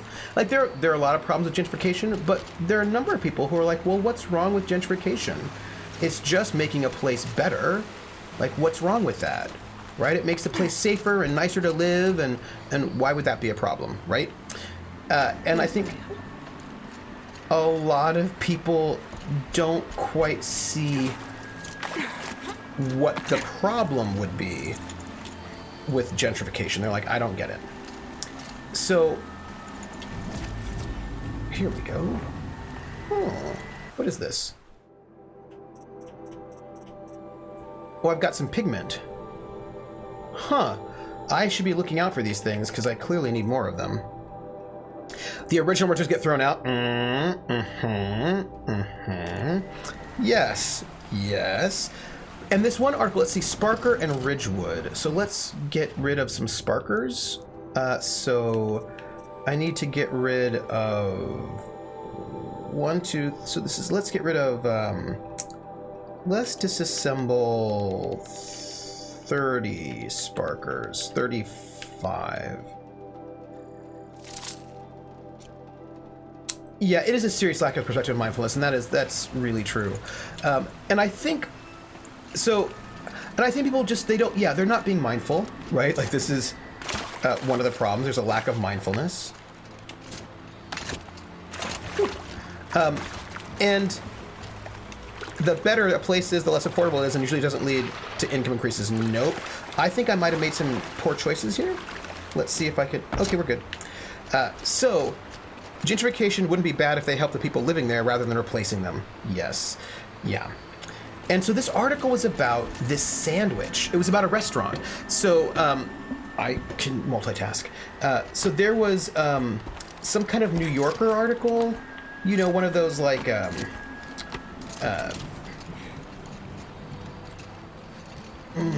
Pull the rope to move this thing into position. okay, I'm gonna tell the story first, or maybe I can just interact. It'll do it for me. So there was some New Yorker. Okay. The bridge is filling up.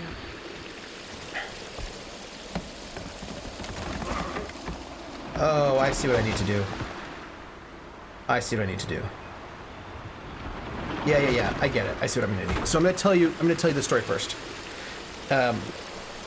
Oh no, actually, I think we're super good. That's fine. It's my jump. That's jump. All right. So, so there was some New Yorker article, and it was discovering, right? And it was like discovering, it was like discovering this new restaurant with these like really great sandwiches in Harlem. And it was like, oh, there's this brand new discovery. We've discovered this brand new sandwich place, and it's the best. And everyone should go to Harlem to buy the sandwich place. And a person from Harlem wrote this blog post, which I thought was really good. And it said, hey, first off, the people in Harlem knew about this sandwich shop the whole time, so it's not really discovered. But more importantly, what that article is going to do is cause people with a lot of money to go into this poor neighborhood in Harlem to buy these sandwiches, which are super cheap at the moment. And when all these people with money come in to Harlem to buy these sandwiches, the sandwich shop is going to increase the prices because all these people are coming in to buy the sandwiches. And now with the prices are increased, the people who live in Harlem who don't have money will no longer be able to afford to buy these sandwiches that they've been buying all this time, because they're now too expensive. And it was important for them, so that's like one less place that they can eat out. Because it was a place that they used to be able to eat out, but now they won't be able to. Because people who could afford sandwiches in some other place have decided this is a hip, cool place, so they're gonna go to this place to get these sandwiches, and then basically that they don't need, and ruin it for the other people. Oh, I jumped wrong. Hey. All right, that was a dive. I jumped wrong. It was cool. Do it again. Hey, Kulan, we're talking about the stuff as it is. I didn't lie, and I think that people, it's just like, as you said, it's like a lack of mindfulness, right? It's a lack of thinking about other people. Kulan, it's good to see you. All right, I need to run and jump is what I need to do. And I feel like I should be able to make that jump. That doesn't even look like a very far jump, and I think that I should be able to do that. Right? Oh! Nope. Okay. So we learned we have to run a bit more aggressively if we want to make that. That's cool. That's cool. Yeah, so I think... Yeah. Oof. Right? It was, yeah. Mm-hmm. And then I think and then of course, there was this also really interesting story about, we're gonna do this. Hold on, give me a second.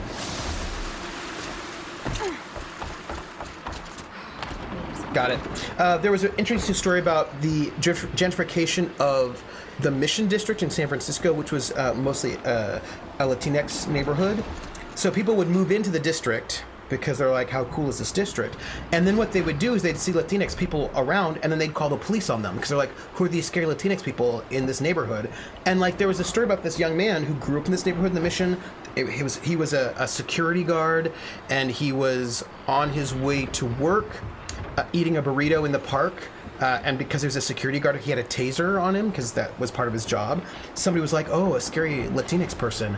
Called the cops, and he got shot and killed because for just sitting in the neighborhood that he lived in his whole life, and the person who called was the person who just moved in.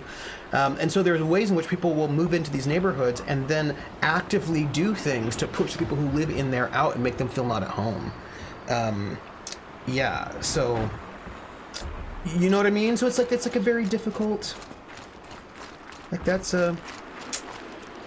is a thing that people.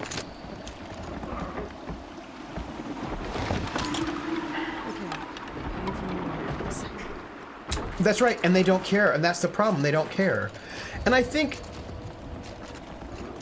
right, because they don't care because of gentrification, and that is also true. I have a lot of Ridgewood, and I'm thinking about another thing that is part of all of this this is like the most like least tragic situation, and this happened in San Francisco actually quite a lot. That Soma, south of Market, was a neighborhood that was basically an industrial neighborhood, and the people that lived there. So there were a lot of nightclubs. There were a lot of nightclubs in this area because it was sort of like an industrial area, and the people who lived there lived in artist work lofts that were super cheap because this was not zoned for residential. Like basically you could be a residential person and you really couldn't be. You could live in you could live in a loft, right? If you were hello.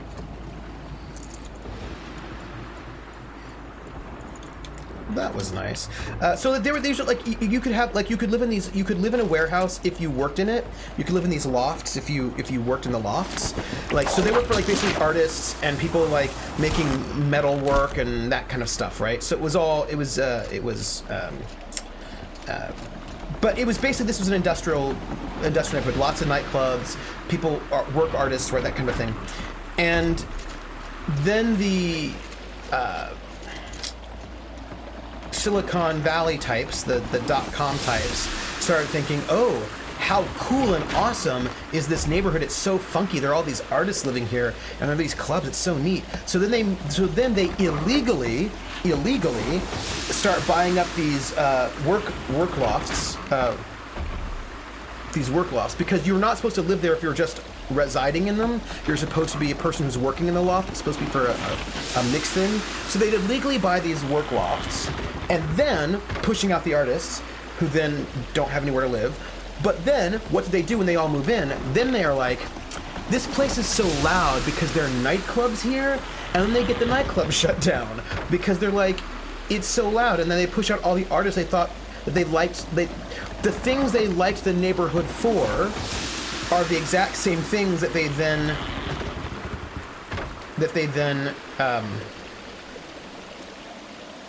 got rid of, right? So you like a neighborhood because it's funky and cool, but then,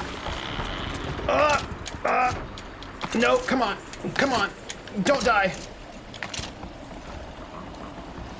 Don't die. Oh.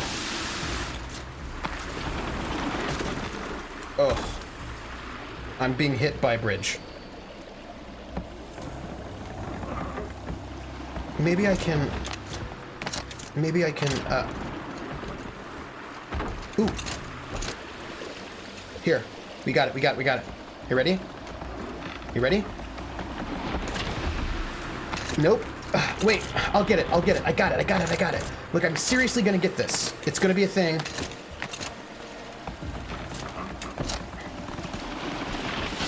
I'm gonna get this. I'm not quite certain yet how I'm gonna get it, but I am gonna get it, and it's gonna be epic. Yeah, Vestboro is the part of Copenhagen where you can get drugs, and a lot of users hang out in the streets. And the new posh people complain that they hang out where they used to hang out and use. Hello, welcome back. We're talking about gentrification. So I think it's going to be a matter of timing, is what I think. I think I need to hit the timing just right. Nope, that wasn't it. I think the question is, do I do this on the way up or the way down? Let's see. Nope, that wasn't it. I think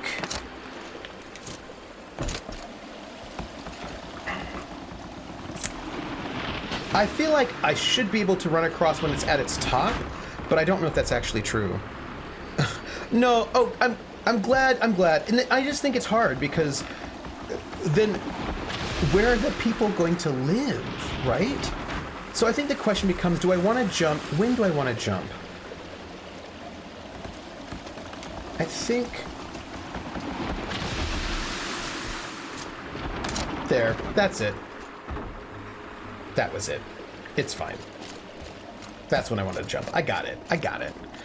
I just have to be a little bit less distracted, which is hard for me because distractions are the best. Thank you. Yeah.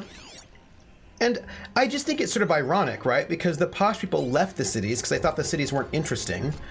And then... Ooh. Everything's freezing. The ground, the air, me.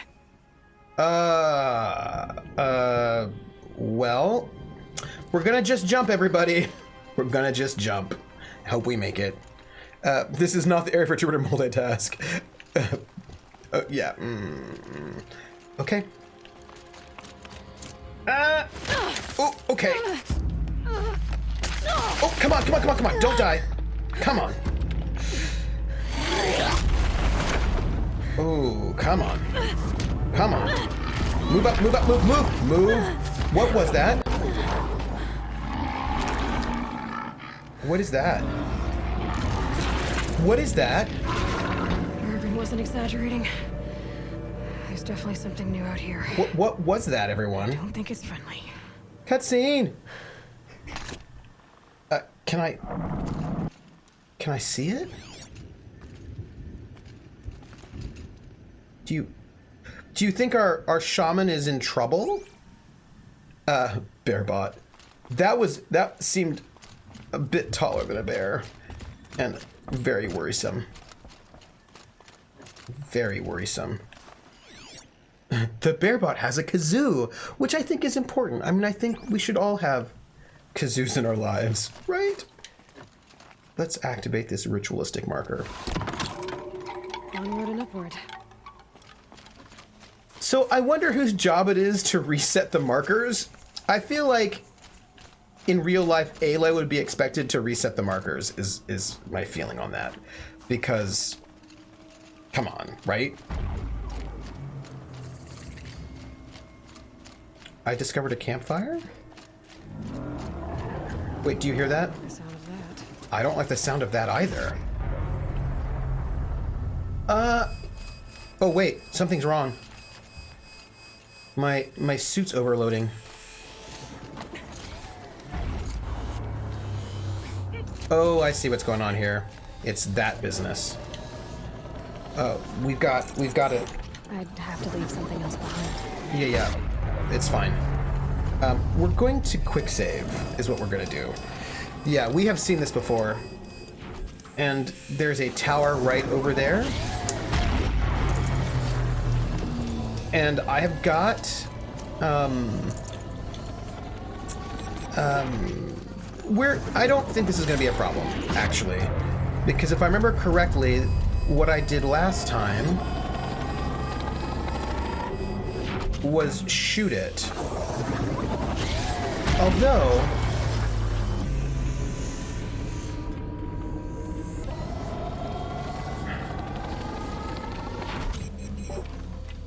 Although I think this one is kind of a bad angle, but I don't think this is helping me.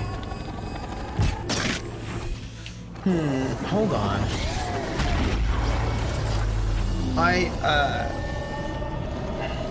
See, there's a thing right there that I don't think I can get access to from here.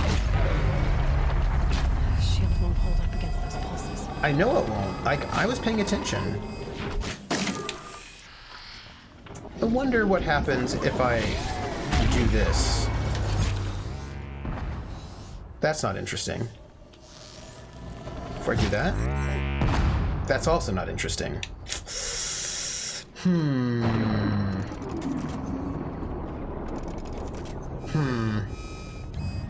I think I'm at the wrong angle. I think I've got to get closer, which isn't exactly what I want, but Because I think we need to be on the... Those machine holes. I think I need to be on the other side of this if I want to be successful. And... I think that's also just life. I think that's life, everybody.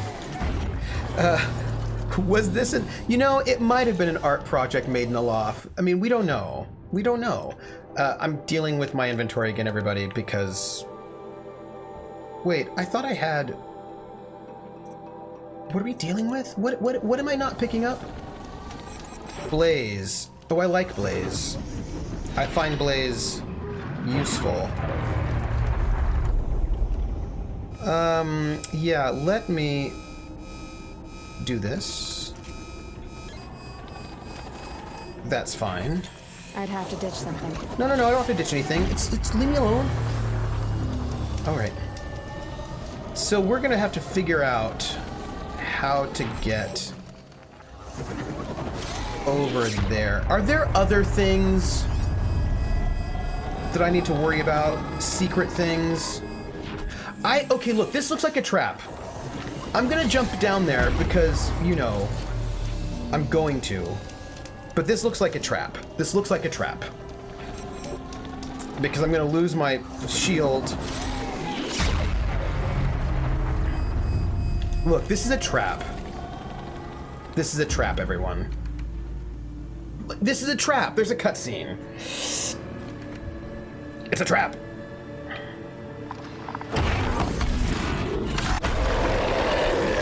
Okay. What did I tell you? Subtle trap. What is that? What is that? It looks bad. Nope, hide. Okay, kill the Frostpaw, destroy or override the tower. Trouble reaching that tower to override it. Okay, everyone. We're gonna have to think about some things a little bit. Like, what is a Frostpaw? And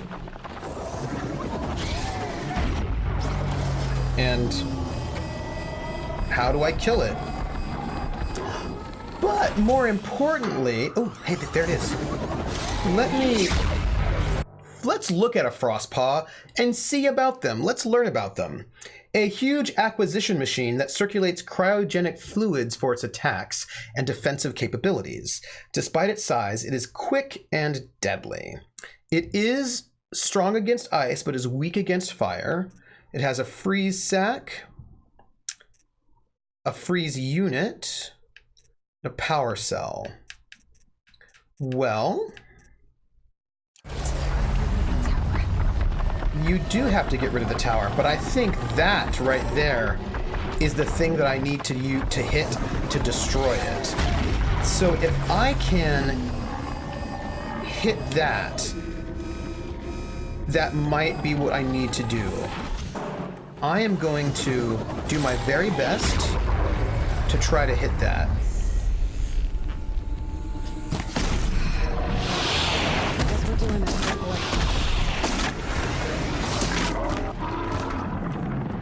boy. Almost got it, almost got it. We're good, hold on, there we go.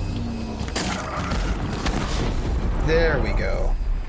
Okay, so I destroyed the tower, and now I got this thing wanting to destroy me. But I'm hidden. Silent strike. Run away. Run away. We're gonna run. It's gonna be really great.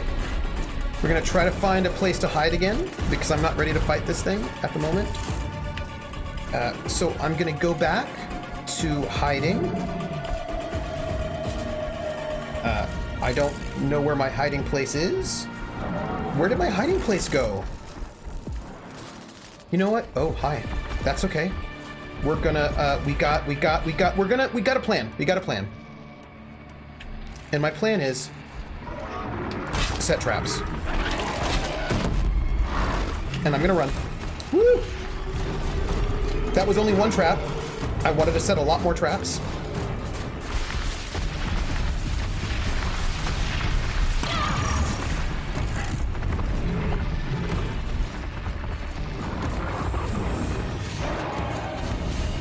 lot more traps is what I wanted to set. Okay, let's, we're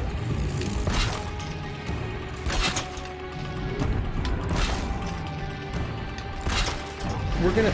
Oh, hi! How are you? Hi, that's so great.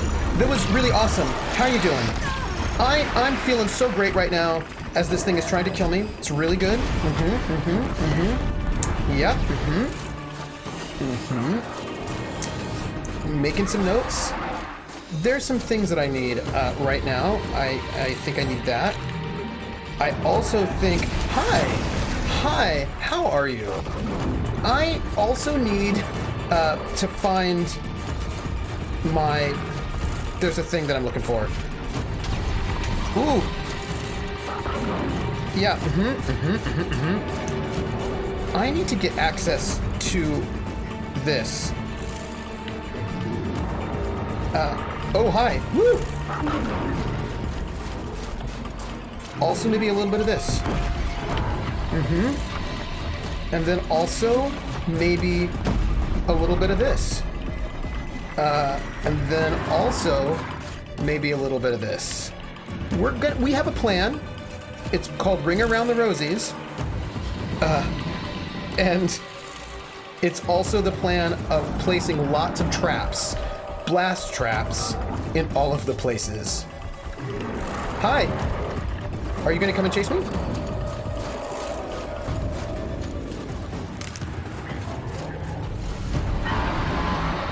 I think it will. I think it'll chase me.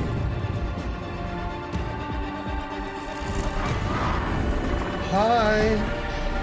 And I should probably put, like, those up there.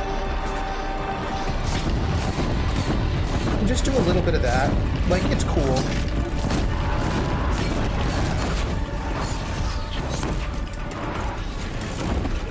Look, a little bit of trap here and there is good for you and me. Oh, hi. Trap. Go. Go. Oh, hey, look, there's a trap right here. Ouch. Why is that thing standing up like a monster?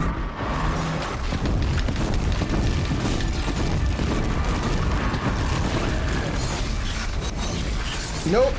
Hey, there's a sneaky place over there. We're gonna do, yeah, it does hit really hard. We're gonna just do a little bit of running. It's cool. It's cool, it's cool. Trap.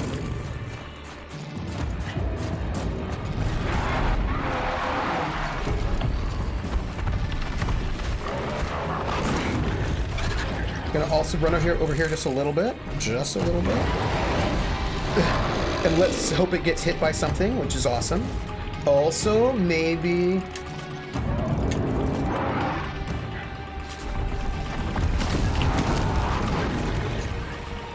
just come a little further. Ouch! Woo.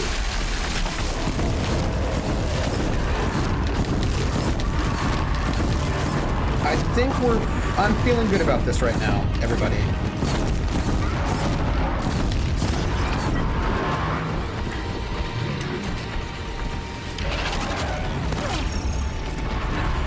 Ooh. I think we procced that. Oh, we got it, didn't we? Down. We got it. We killed it, everybody. Finding Araya, which means I've got to climb. We killed it. And I want you to know that the process of killing it was healthy. It was positive. We're going to just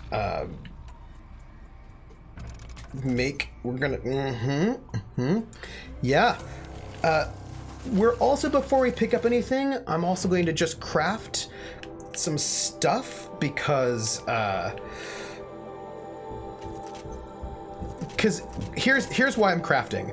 I'm crafting because crafting will get rid of materials in my inventory, and if there's one thing you should probably know about me, it is that I have too many materials in my inventory, and anything I can do to help that out is a thing that I should be doing. Okay, I did that. Let's What is in my hand? Let's search this demonic frost claw, shall we? Ooh, spear coil, some resources. Let's take them all. All right. Let's see what's... Oh, hey, look, here's a hidey place. Let's see what we can get. Is there something interesting up here? Think of summer sun. Breeze through the trees. It's cold here, Aloy. You can't get around that you're in a cold place. What is that cold place? I can't tell you. There are a lot of cold places, and this is one of them. All right, let's, what is this? Oh, gang. We're doing really well right now. We dealt with the obvious trap. I should be able to get up there. We're gonna... I was thinking, next on Hoarders, Aloy, I was thinking that this is not a great society for people who do not have really excellent physical mobility. You know? Like, if you are a person that does not have excellent physical mobility, this is not a great place for you. It's just what I'm noting. Also, that means that includes a lot of people. Like, there are a lot of people who do not have excellent physical mobility, and this is not a great society for them. All right, you can do it. Whoa! Oh, hey, there was a game somebody mentioned on my Discord that I should look into because it's... Ooh, she's cold. Because it's like Dragon Age. And that I can't remember the name now. But it's got like a Dragon Age vibe, maybe? Well, I did... Okay. Also, we all realize how unsafe this is, right? I mean, we all realize that what we're doing right now is not smart. Okay. As long as we all realize that. As long as we're all on the same page. The shrine Naltuk was talking about. Guess I should take some blue gleam. Sparkles. Can see them worth a lot. Greedfall. Yeah, Mountainous Terrain is not for the less mobile. Mountainous Terrain and having to climb everywhere because they don't really believe in stairs, but mostly absolutely insane hardcore climbing situations, you know. Yeah, this society leans hard into this. Like, I wonder, what does it mean if you are not a person who has, like, insane grip strength and can just scale mountainsides? Naltuk said Rhea went past the shrine, up into the mountain. I'd better take those stairs. Hey, look! There are stairs! The sun is nice in the snow. They would give Lara Croft a run for their money for health and safety violations. Hey, y'all, do you know about that bridge? Do you know about that bridge? The bridge? Hold on. Do you know about the glass bridge in China? Have you heard about it? Do you know it? Let me see. Hold on. Do you know it? Glass bridge, China.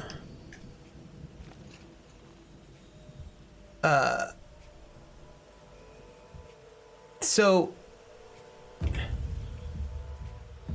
here, it's a bridge.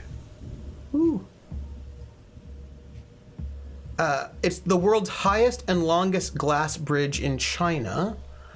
And people, when they try to cross it, is there one in the Grand Canyon too? They lose their mind. Like, they're like, what? And they freak out. And the thing is, how do you feel? How would you feel about being on that bridge? Could you do it? Oh, hey, look, there's an old facility up here. And that building in Chicago where the windows of the 60th floor tilt out while you lean. Why do the windows... Do they move? That seems worrisome.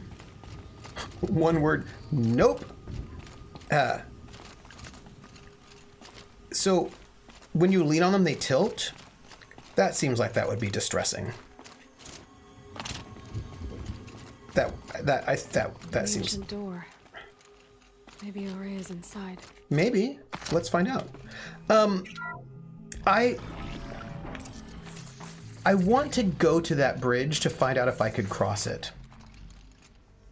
And maybe the answer is I would not be able to cross it, but I feel like I wouldn't know until I get there.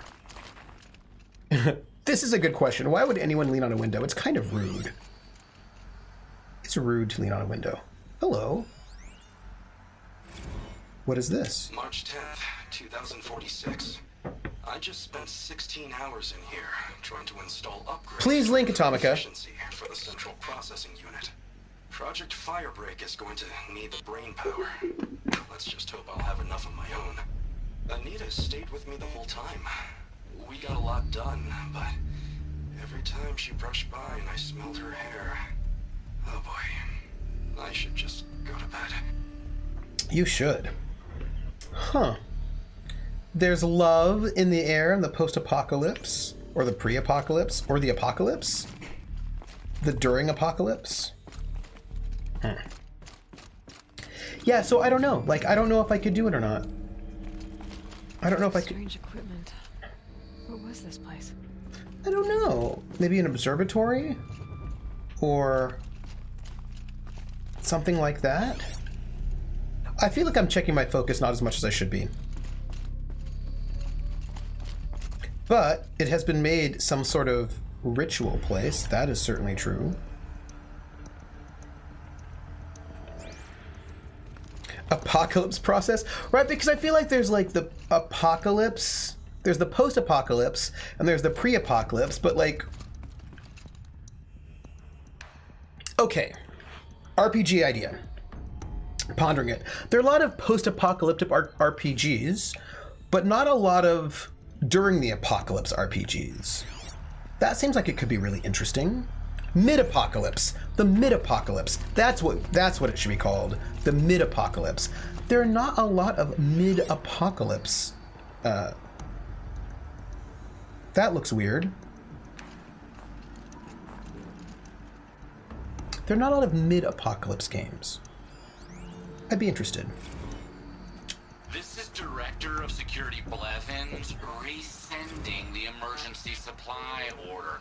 Try reading it this time, okay? You weasels don't want me calling my people in SLC. Ooh, this guy Blevins, I don't like him. I don't like him at all. He seems kind of like a jerk. And I don't like him. That's what I'm gonna tell you. Oh, you'd play a mid-apocalypse? Yeah, because I feel like it could be really interesting, right? The question is, how do you do the mid-apocalypse well, right? That becomes, I think, the question. How you'd have to find the right apocalypse, and you'd want something that takes a while, that's like not an immediate apocalypse, right? You wouldn't want something that is, you want something that's not like instantaneous, but then you also want something that isn't so slow that you might as well not even be an apocalypse. I think the issue with the mod apocalypse, I would love a mod apocalypse because that seems fun, is part of the point is the lack of story. It's all chaos and confusion and a complete lack of answers. But Atomica, that makes for a great game too, right? If you think about this, right? You could, if you're mid-apocalypse, think about people trying to survive within the mid-apocalypse, maybe try to reverse the mid-apocalypse, try to sort of make it through. Because I think there's a lot of, if you know what's happening day one, you're so damn dead, and if you don't know, then you're getting the effect of the wave of the panic people without answers. Jer says, isn't most D&D campaigns just mid-apocalypse game, but you just don't realize it until you come upon the final boss? Jer, that is so interesting. That's an interesting thought. Many D&D games are like that. What kind of apocalypse? Like a biblical apocalypse? Because that'd be traumatic. Or a horror apocalypse? Or a technological apocalypse? Or maybe magical catastrophe apocalypse? Yeah, I think it would have to depend. I think how it would work would depend on the apocalypse itself, like what kind of apocalypse it is. B right. If you can reverse an apocalypse, then does Apocalypse now become Apocalypse 1? Also, Call of Cthulhu is kind of mid-apocalypse, just trying to hold back the final turn.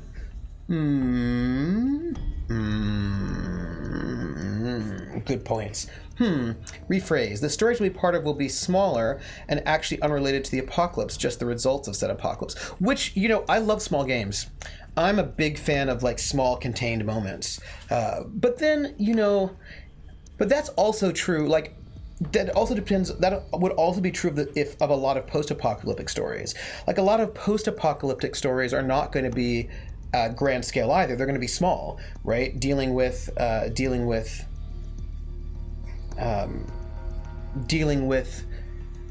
small communities trying to survive, right? So like I think a lot of post-apocalyptic stuff is also pretty small in scale. But thinking about doing a mid-apocalypse, certainly Call of Cthulhu. Actually, you know what? I am currently playing in a mid-apocalypse game, I think. Rissa, who's here in chat, Embara Garwin says, I feel like a mid-apocalypse would work best if the players can't stop the apocalypse, just have to carve out a place for themselves and their loved ones in the new world, unlike D&D where the goal is to stop the apocalypse. So, that would be really interesting too. If you see, because I'm thinking about a campaign set during the apocalypse of this particular game, wherein there are all these people that we are hearing their stories from who are dealing, like the apocalypse is coming and they're seeing it and they're trying their very best to set up a world for after the apocalypse, right? So I think there might be some really, really interesting stories mid-apocalypse. Another disadvantage is it's still a mid-apocalypse game that can be stopped. Get out of my brain. It is a question. So Rissa is the GM for the Call of Cthulhu game that I'm in. And what makes me feel, as we're talking about this, that this is a mid-apocalypse game, and maybe it can be stopped, I don't know. Here's why I feel like I get in Rissa's Call of Cthulhu game, now that I'm thinking about it, a mid-apocalypse feel, is that, so I think, here's why I think, and I'm hoping that our characters can stop it, right? Like, I'm hoping our characters can stop this apocalypse, but here's why I feel like it feels mid-apocalypse, this game that Rissa's running. Very well, by the way. Because it's not like, oh no, if we don't stop the bad guys in a month, the apocalypse will happen. So like, we're all, what is this? The last policeman does look at how people are reacting when all hope is essentially gone. Ooh, that's interesting. Okay, question. In its own way to support that stories can be mid-apocalypse, would you consider the events of the Matrix series an apocalypse? Ooh, that's a good question. And I think you could. I think you could. Sure. But let me tell you how Rissa's doing it to make me feel like I'm mid-apocalypse. So I think the problem is that sometimes a lot of games don't have a mid. They have before the apocalypse, then they have the apocalypse, and then they have after the apocalypse, right? It's like good, apocalypse, right? And what I think is interesting about the Call of Cthulhu game that Rissa is running is that we do know that there's an apocalypse coming. There's some bad cultists who want to do some bad things that are they're power hungry mad people. But what's interesting is that we are in the current moment dealing with escalating effects of the coming apocalypse. And this becomes interesting, right? So it's not like fine, apocalypse. Oh no, post-apocalypse. We are in the mid-apocalypse in this game at the moment. The line between the spirit world, the dreamlands, the dead, and life is becoming, that veil is becoming increasingly thinner and thinner. And so as we're trying to do our things to stop the bad guys, spirits are leaching into our world more. And so we are now dealing with negative consequences of, it's sort of like climate change, right? It's like we are seeing the effects of these bad things, and like we're getting bad weather. Seattle was shut down for like feels like a week because of the snow. Spirits are bleeding into our world, so we're having negative effects that are increasingly escalating as time goes on, and we're trying to stop this thing, but we don't know where they're hidden. We're trying to figure these things out, and so I think the mid, right, and we're leeching into theirs both, and I think that to be mid-apocalypse, you actually need to have the apocalyptic effects in an escalating way, right? So rather than like, oh no, there was a nuclear war, now it's all post-apocalypse, like, because that's like a boom, immediate, right? So like everything's fine, and then all of a sudden immediately we're in the post-apocalypse because there's been a nuclear war, or right. So I think that to do mid-apocalypse, I think you need to do what Riss is doing, or maybe some of the zombie apocalypse stories would also sort of work, where you are feeling the escalating effects of the events, right? So that you're in this moment.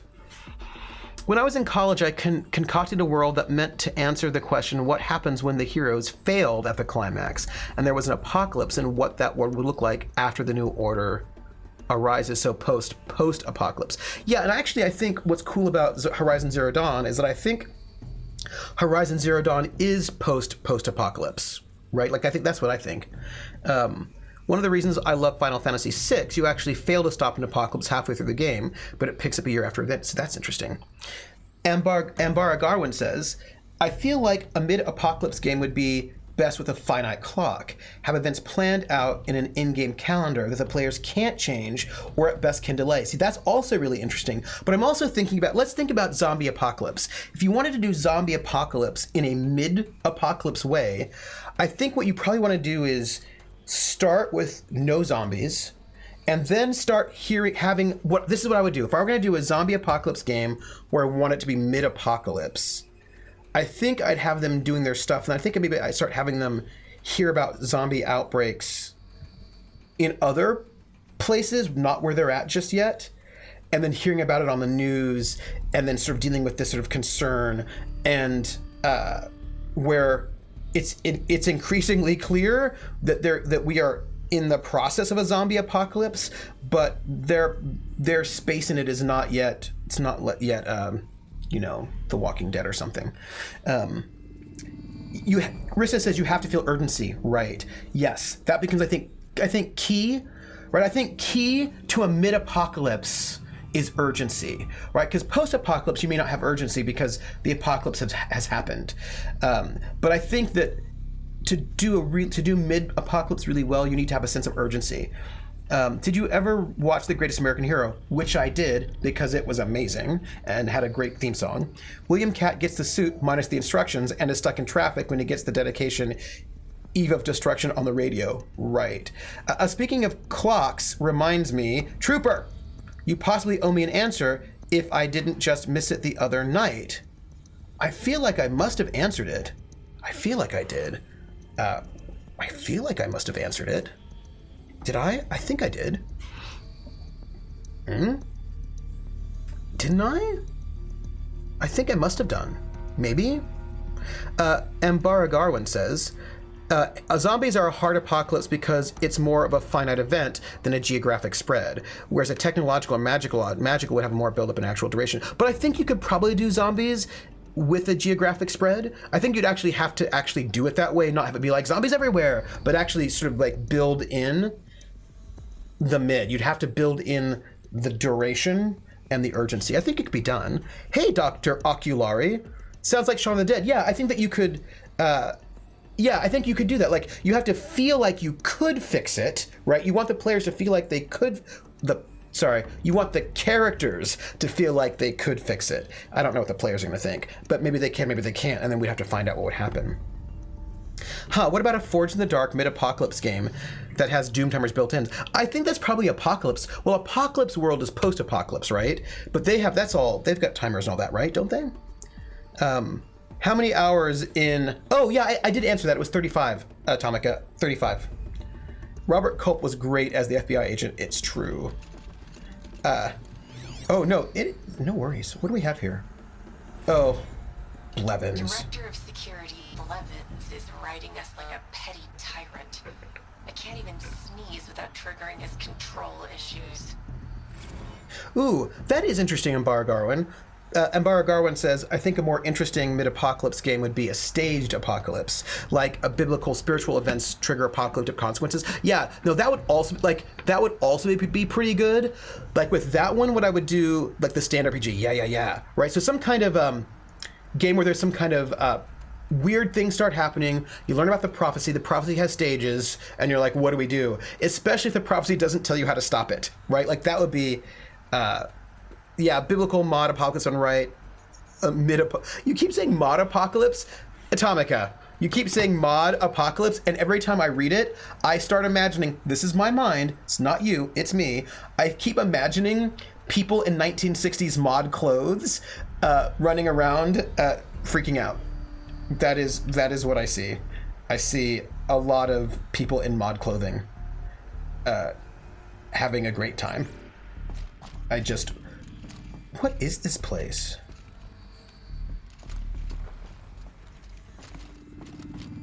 What was this place supposed to be?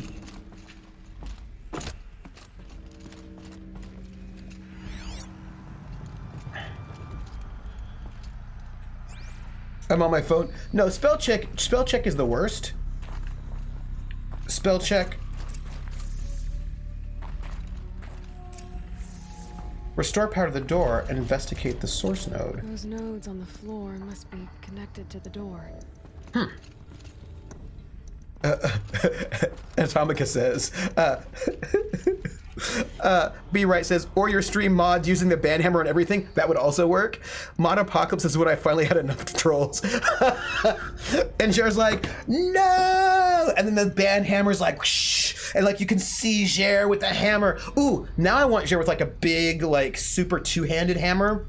Like a big war hammer, just like bashing things everywhere. And I would watch the shit out of an apocalyptic mod era movie. I would too.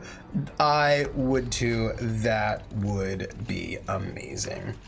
First trigger, 1/3 of the population dies to war. Second trigger, 1/3 remaining population dies to disease. Third trigger, 1/3 remaining dies to pestilence, famine, something like that. Yeah, right, like you could do something really interesting, I think. Did you see the 2007 The Mist movie? I didn't. Feels apocalyptic with the most seriously... Oh, now I need to see it. Now I need to see that movie. Atomica, it got me in trouble when I tried to say hi to Furman for the first time.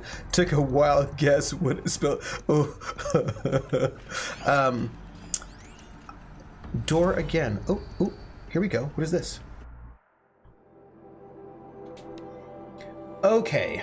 I've been hearing that some of our staff members are having trouble with our state-of-the-art, ultra-secure, and absolutely necessary lambent ocular orbicular door access. So here's the SLOW version again. The thing in the middle is the source node. Turn it on. Yeah, I know. Hard, right? Then you've got to turn the other nodes so that the data stream containing your credentials gets back to the source. Some nodes are used to buffer corrupt or suspect data, so avoid those. Shouldn't be too tough because, you know, they're red. Like a stop sign. I'm guessing you were taught this in preschool, but with this crowd, who knows? Anyway, that's it. Get the data stream back to the source and the door opens. It's really not that tough, but if you need me to, I'll hold your hand while you give it a try. Actually, scratch that. Do it yourself. I'm not gonna touch your hand. I feel like that was Blevin because Blevin is a jerk. What? Somebody's watching me and I have no privacy. Whoa, I always feel that somebody's watching me. Tell me, is it just a dream? Dr. Oculari, thank you for the follow. Welcome into the foxhole. We're all pretty cool, hanging out, you know, pretty awesome. We talk about tabletop RPGs all the time, even when we should be probably just playing the game. But you know, it's what we do. I know. I love this alert because it makes me happy. It really, really does. Marcia Gay Harden is the creepiest. Ooh. Let's override the source node. A good slow-paced mid-apocalypse movie. Children of Men. That's another really good slow mid-apocalypse movie. That's another good one. Oh, you should totally add Children of Men to your watch list. That's a good one. That's a good one. Yeah, Children of Men, I think, is a mid-apocalypse movie. Definitely.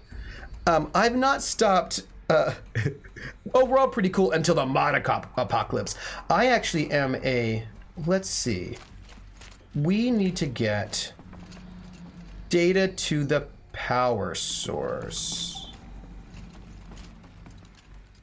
Let's see what we can do here. So right now, that is not good. Where do we want this to ultimately go, by the way? So let's see what we can do. These things turn, changing the flow of light. They do. It's true.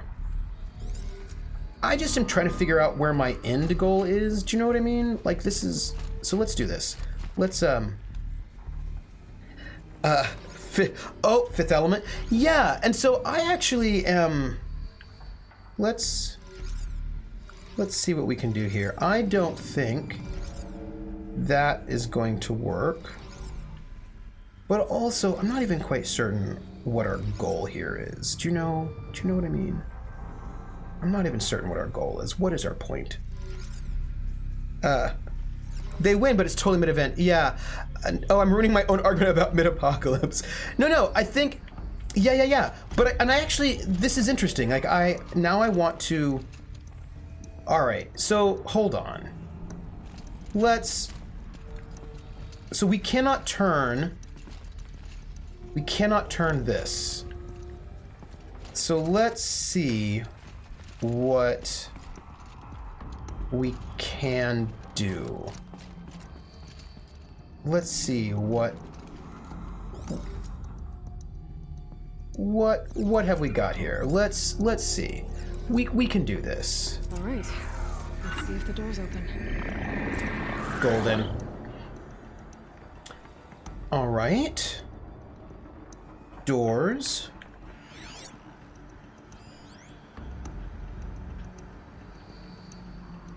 Oh, I think we did a good job.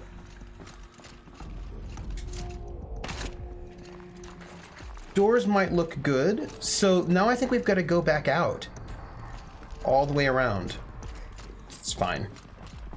Yeah, so anyway, I think part of the point of the whole thing is that I think it's really interesting to explore timing and tone a little bit to sort of get different kinds of feelings in your game and to see how shifting the timing can impact and affect what kind of game you get and what that player experience is like. Oh, I actually, Atomica, I love ripping my own arguments apart.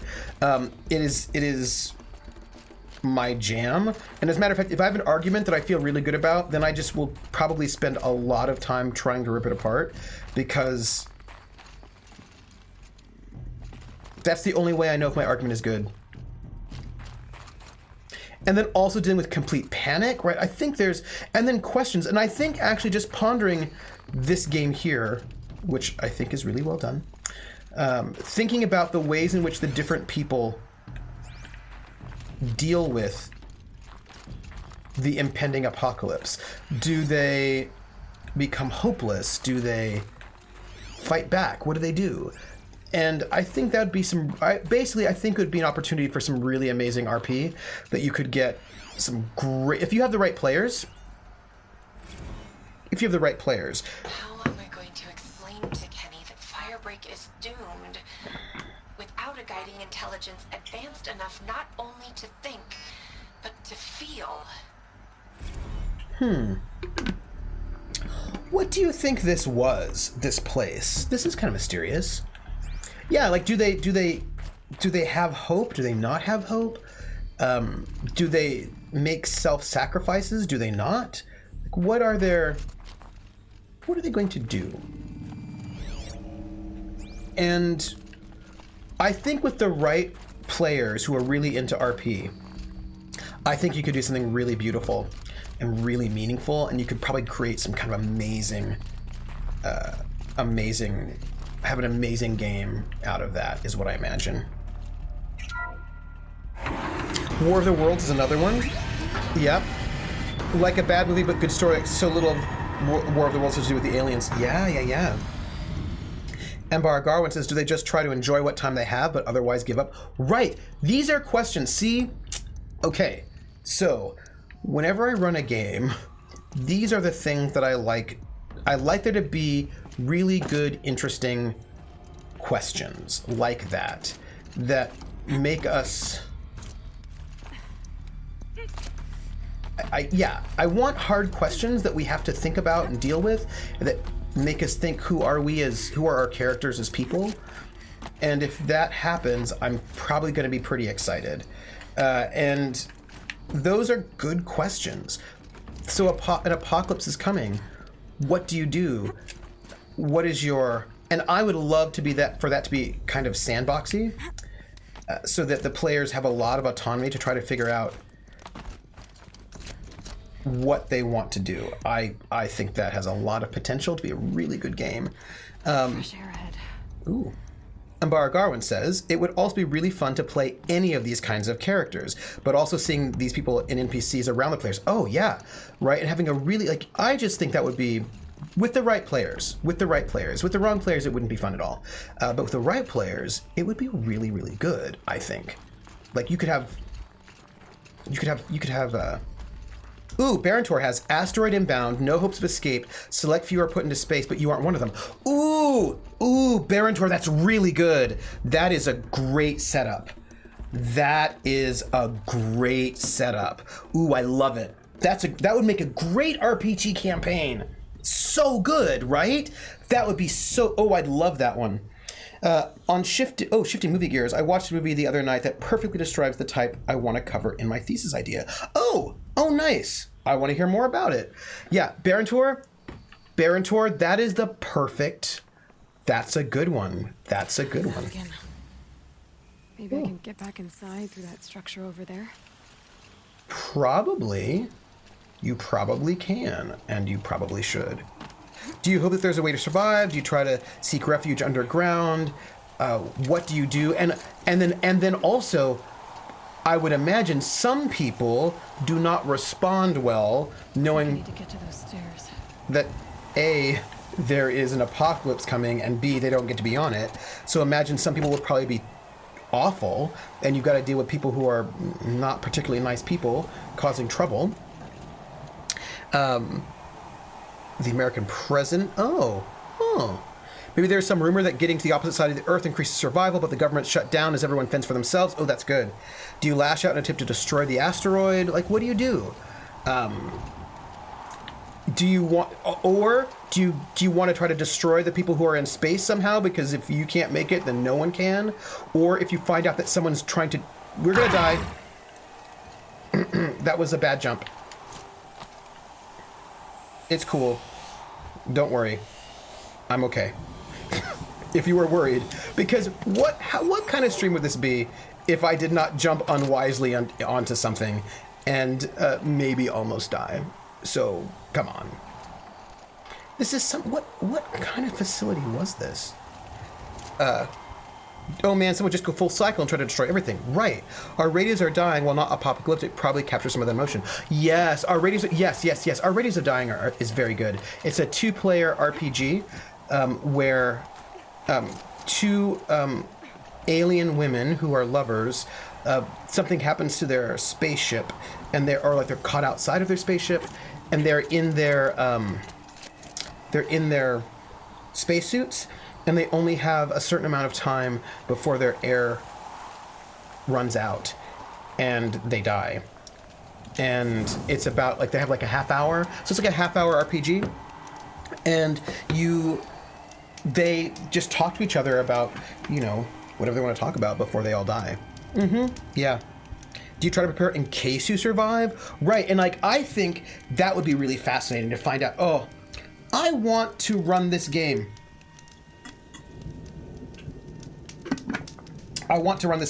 Barantor, am I allowed? I don't know if I will be able to run this game because life is what life is.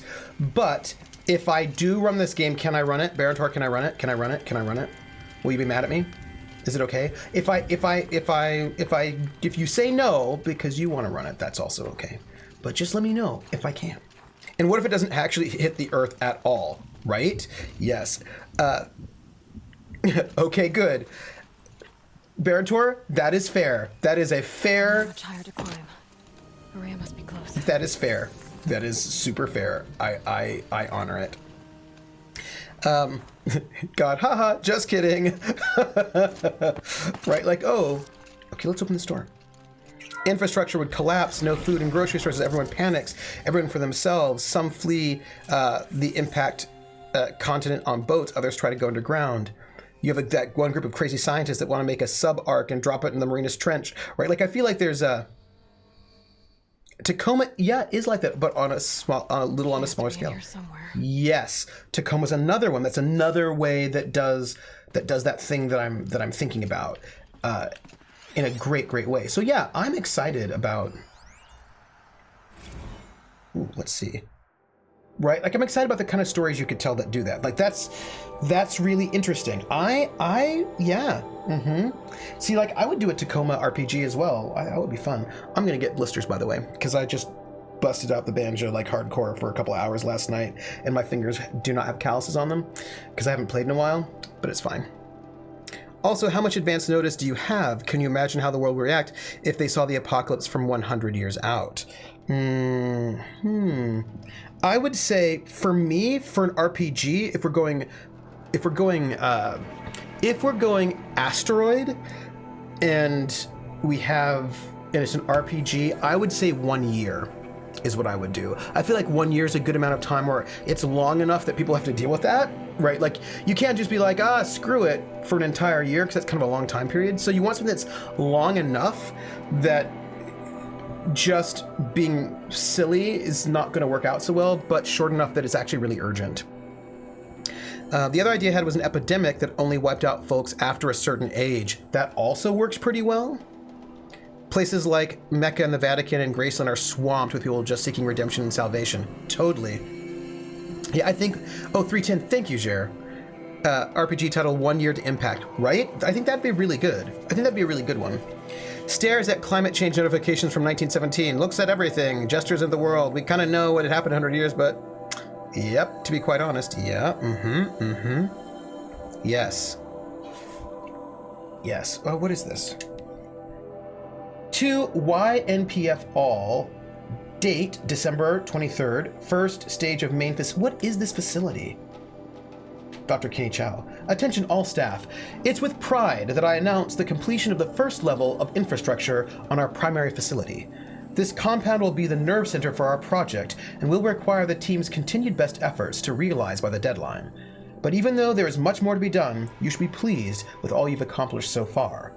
Please find attached a detailed plan for mustering out of the auxiliary space, which will serve as a contingency site as we proceed with the main facility.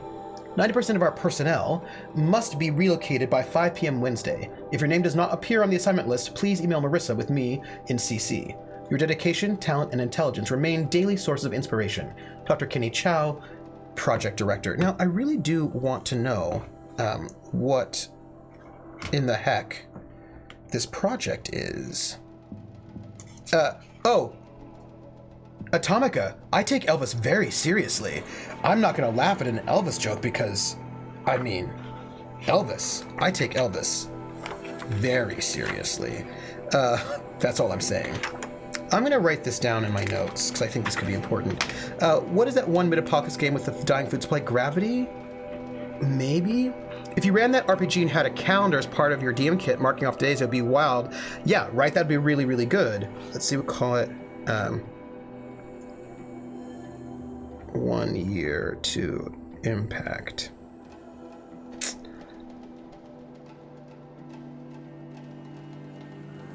Asteroid. Oh wait, I should put down RPG. Oh yeah, Atomica. I'm not gonna laugh at Elvis. Elvis I take very seriously. Oh, I meant a movie. Yeah, Graceland. Let's see. Oh, that was that one. We looked at it. I hope we're not missing lots of data points. Also, it's 3:10, but we're right in the middle of this place, and I feel like we just need to... I feel like we're on the edge of glory.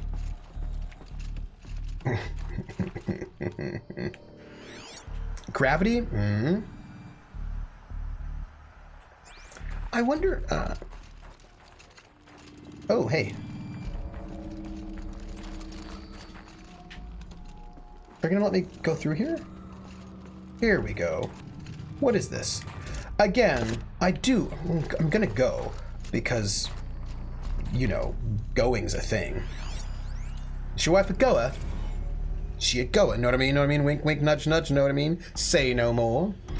Someone hacked the menu board to display obscene messages about our colleague, Mr. Blevins.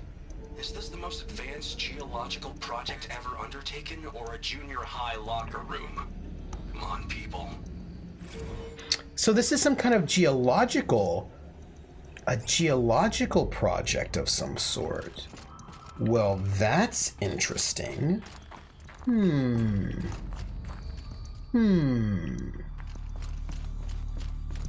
All right. Gather info there.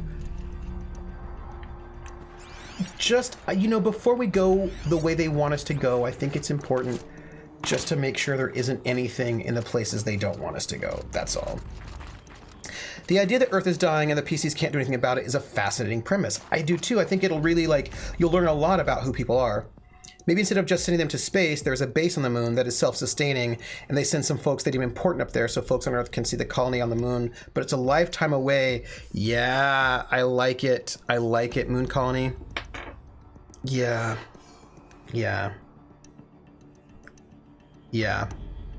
But again, the players aren't part of that group sent up to the moon. Yep. I think that's really good, because I think they would, like, what you'd want some really good RPers, and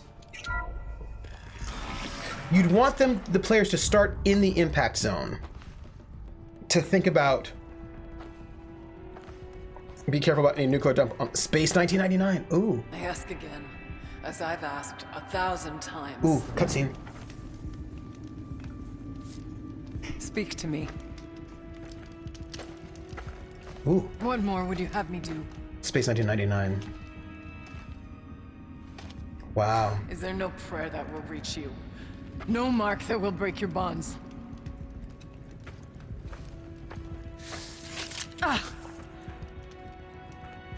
I can't help you if you won't speak. Oh. A whisper is all I ask. To guide me. Hello. Who? No. How? How did you get here? The way was sealed by the spirit herself. You know. I used one of these. Did it show you? Yes, show me. Please. Ooh. This shaman is very interesting. Ooh. Maybe anyone seeing that the moon colony folks are safely up there sets off the panics that really hits home for a lot of the folks, that this is it for them. Yeah, I really like that. Or even if the PCs can't be saved, but might be able to save someone they love. Maybe their child could be smart enough to be saved. I like this shaman too. She's really interesting. I want to know. We've got a bunker door. By the way, we're quitting real soon. Annual figurine.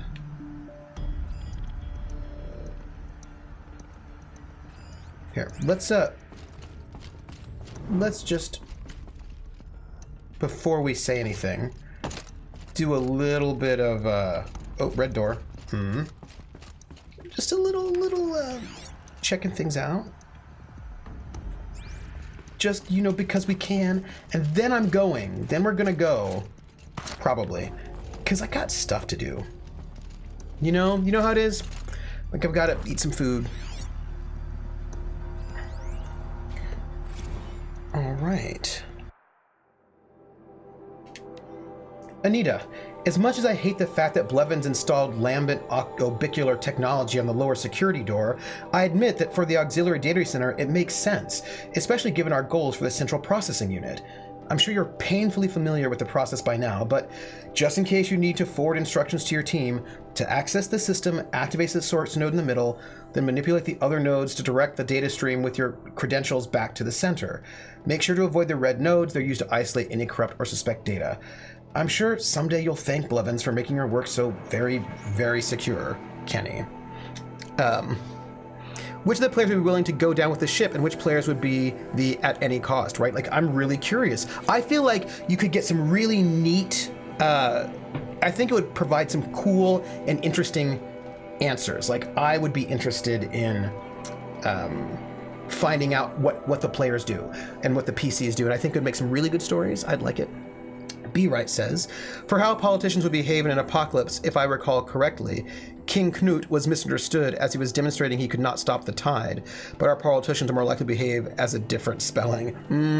Yeah. Elisa might have been a movie kind of... Oh, you know, actually, I was thinking about Children of Earth, the Torchwood episode. It was like a little mini-series. It was like the one season. It was like 5 episodes where the aliens come down to Earth and they're like, give us like 1/3 of all of your children or we will destroy the entire planet. Or like 1/10 or some number, some percentage of Earth's children. 10% of Earth's children, 20%. Barrowman! Something like that, right? Some sort of percentage of Earth's children because they just want them. Or else they'll destroy the entire planet, and all the politicians are like, oh, we don't know what to do, we can't give the children to be so terrible. And I remember that moment in the meeting where they were like, oh, we can't do it, and they're like, well, but if we don't, they'll destroy the entire planet, so I suppose we might have to give up the children. And this one scene was so good, and they're like, well, I suppose we'll have to, but of course, how do we do that? How do we pick? I'm like, oh, we could do a lottery, that seems like it would be fair.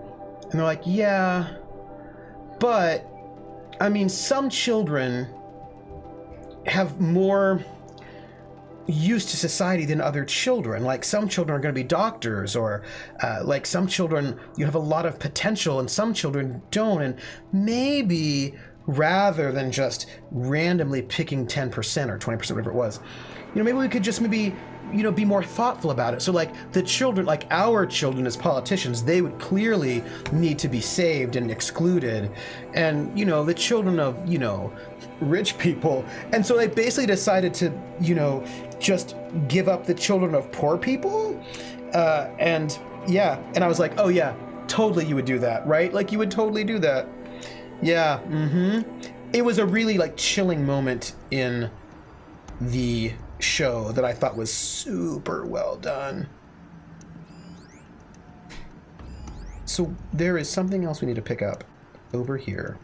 All obvious stuff. So this is some sort of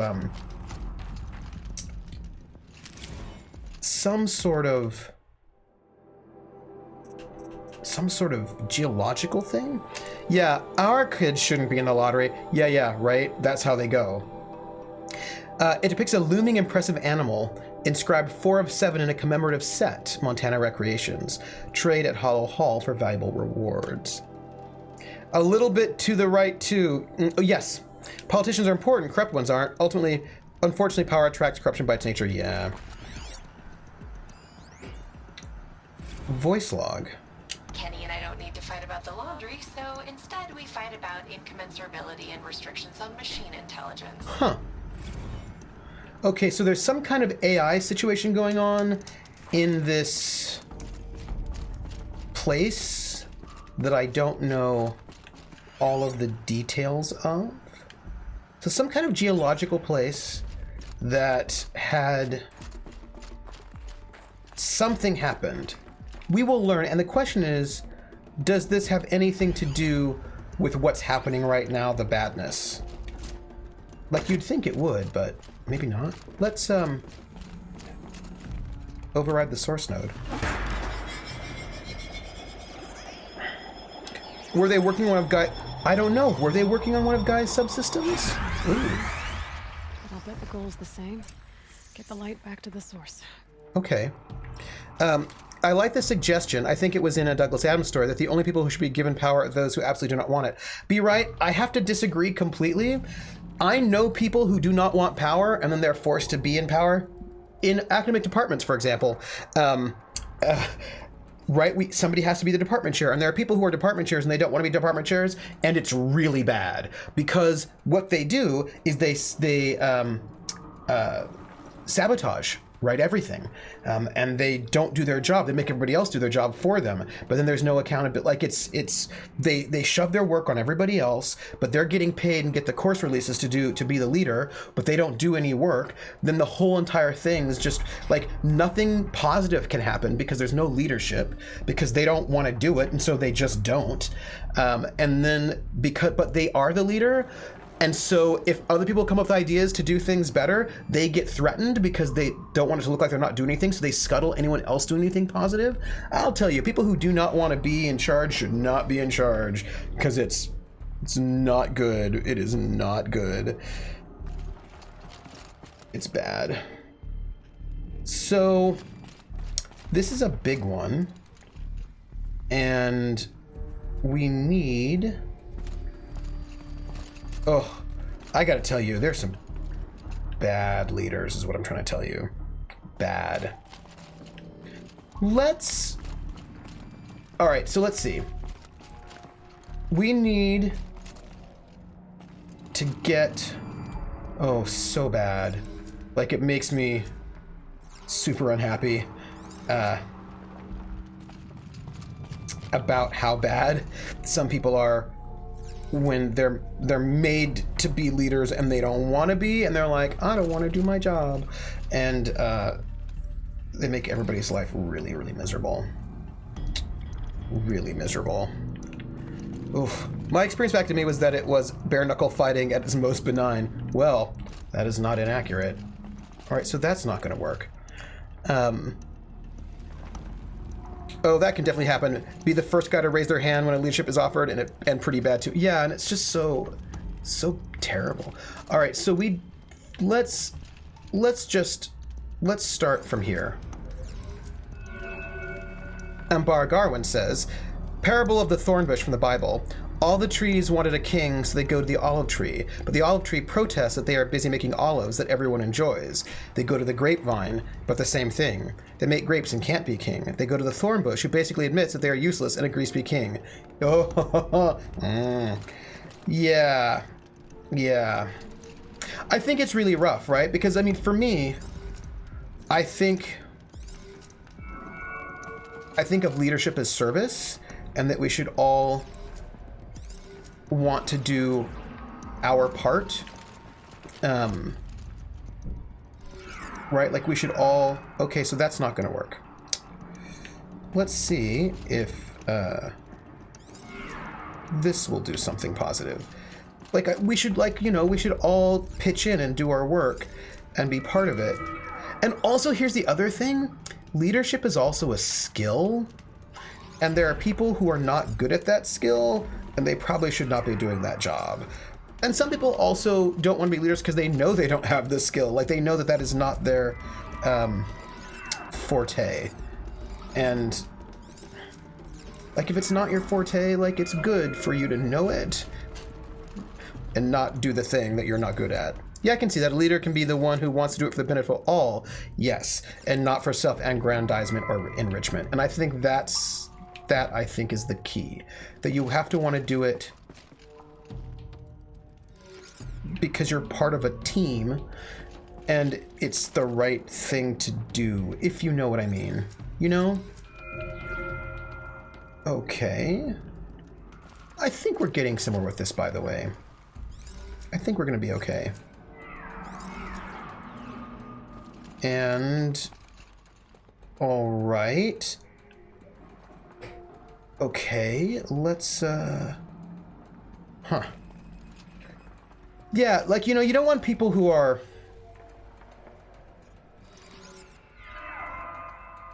Nope. Basically, you want people doing it for the right reasons, right? You don't want people doing it for the wrong reasons. My problem is I have Cassandra syndrome. Don't do the thing, people do the thing. Everything goes wrong, gets confused that I had said not to do the thing anyways. Cassandra syndrome is no fun. No fun at all. And as you say, they have the right skills. The Peter principle is all very well, but it's reactive, not predictive. Yeah, that's right. And like, look, I know it's hard, you know, like, because you, no? But, you know, in the end, leadership is something that, and then it's also not useful when people are like, oh, we don't need leaders at all. And I was like, oh. Auxiliary channel recovered. Exploit successful. Restraints evaded. Is that bad? Is someone there? Aurea? Aurea, I need you. No, no! What's happening? No, I will not submit. Aurea, the daemon is forcing me. No! Aurea. Oh no! Okay. You brought the spirit's voice back. Okay, well that's bad. That's bad, everyone. There's some horrible daemon. I just want to call it a demon that's doing bad corruption. We should talk to her and then get to a save point. You heard it. The voice of the spirit calling to me from the heights of Thunder's drum.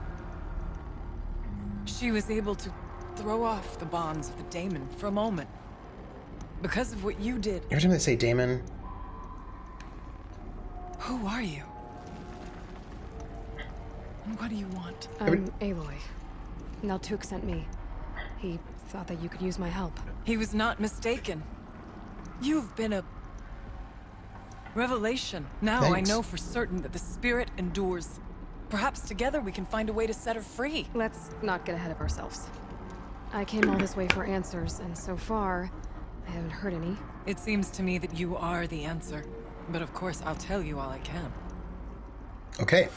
By the way, I know I gotta go, but we've gotta finish the conversation, and then we'll be at a point where we can finish it, and then we'll go. Atomic says, and I'm not saying I'm always right. I F up all the time, but I could tell someone not to stick a fork in an electrical socket, and they go running for the utensil drawer. But the socket, it seems so interesting, and there are two little slots. Seems perfect for a fork. Let's start with the spirit. You seem to have a history with this voice, this spirit. She saved my life. Here, years ago, during the war with the Karja. A raid scattered my Werak. I was cut off, alone. I lured the enemy into the Rime Drift, hoping to lose them in the mist, but they endured, so I took refuge in this cave. That's when I heard her voice. A wanderer. Lost, like me. A spirit of the blue light, yet sundered from it. She asked me for aid. She chose me. But I was in no position to help, not with the Karja after me. So she helped me first. By closing a door on the mountain below, one you must have opened to get here. Locked by means similar to those found in this room. It kept the Karja from reaching me. Safe from them. I was able to do as she asked. Interesting. It's really hard to stick a fork in an outlet without deforming the fork. That's true. I also found that leadership expectations are important. Some people just want to be told what to do and not be asked to contribute to the direction or solution. Others want to be engaged. Yeah, it's really like good leaders have communication skills, right? Like, I mean, that's the thing. Leadership is not about bossing people around.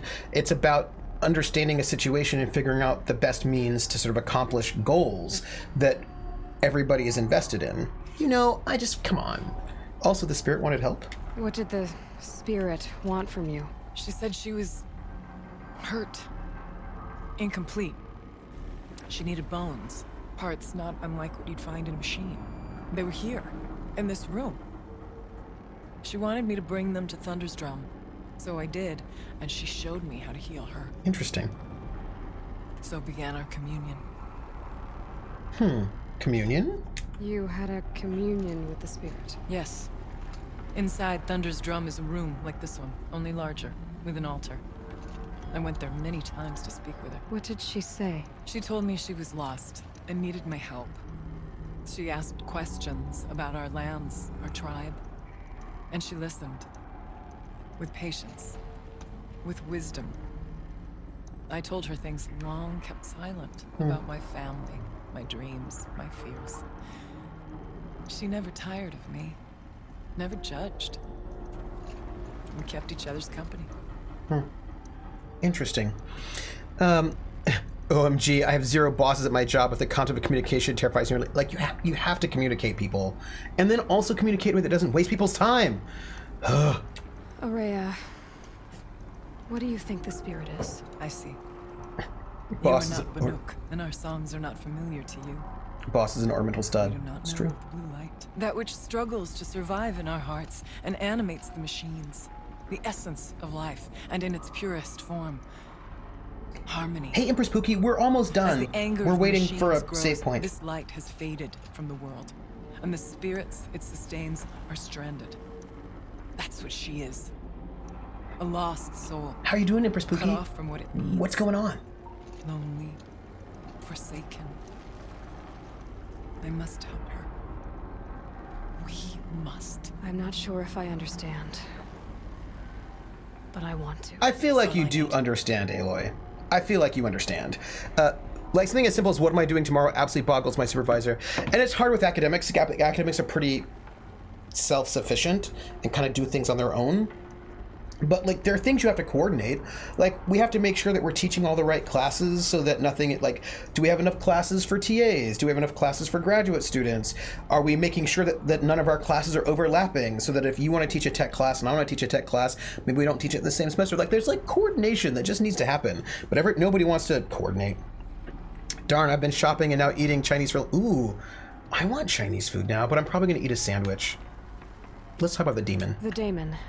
What do you know about it? Every time they say Spoke with daemon, the spirit many times. First here, then inside Thunder's drum. I think about Vampire Diaries. Last time. She told me she was under attack by something that could not be seen by mortal eyes. Something evil. She named it the daemon and said it needed her power to do what it willed.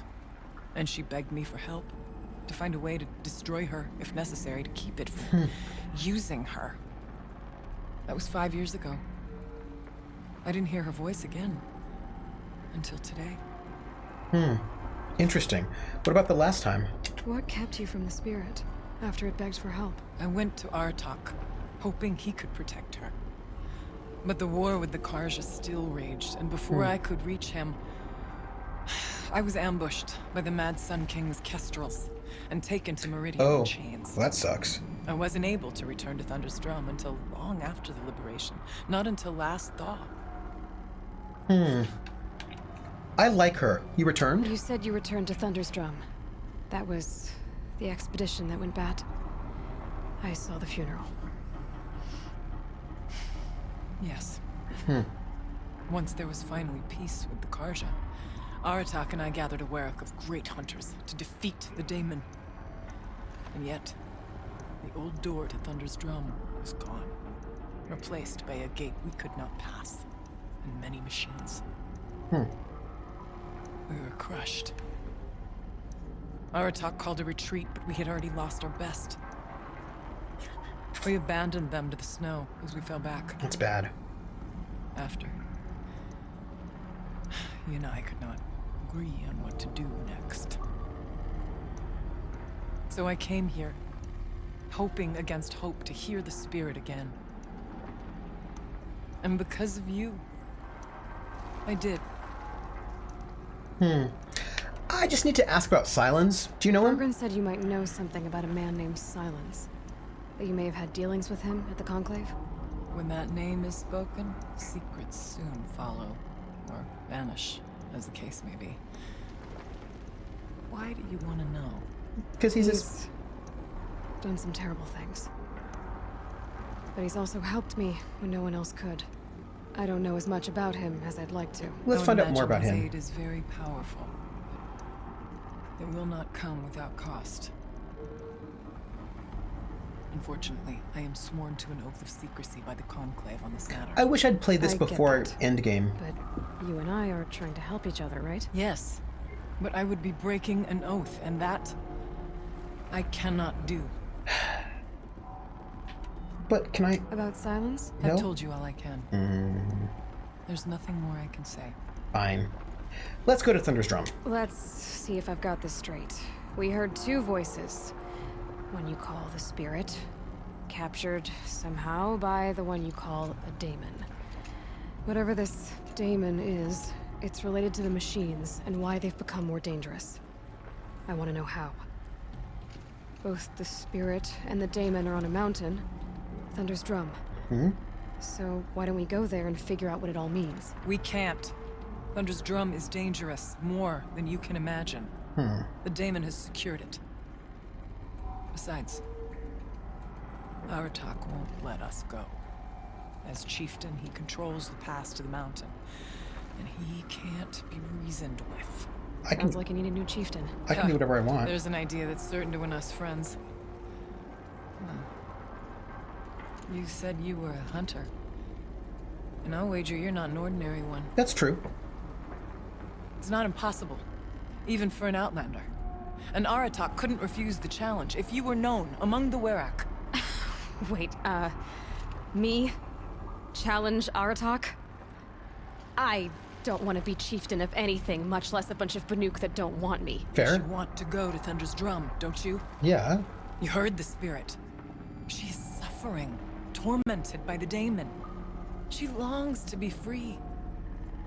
And perhaps, when released from her bonds, she can give you the answers you seek. I see. I can't believe I'm agreeing to this.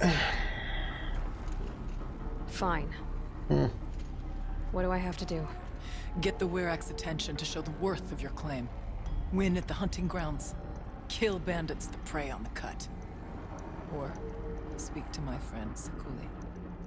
You help her, you'll definitely get noticed. I'll do all of the Do things. all you can. I'll do all of the things. When the time comes for you to throw your spear at Aratak's feet, I will be there to back your claim. Until then, I'll be here to answer any questions you have about the challenge.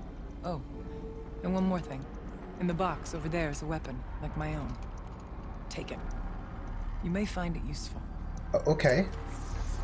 Well, we've just got a bunch of really interesting lore dump here. Plot. I did something that will help get the attention of the Werak. What'd I do? I got the tall neck near the frost figures moving again. Yeah. That's good to hear. I'm sure the Werak will be talking. Now, you need to do something else to convince them of your claim. Okay. But I have questions. I have questions. I can't just leave without answering questions. And then questions, and then work. That's it. Aratak?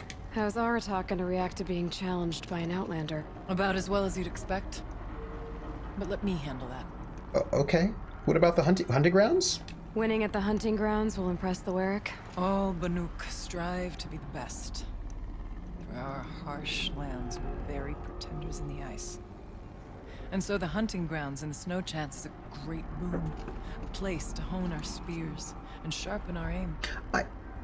Tell Lovuk, the keeper there, that I sent you. I can do it.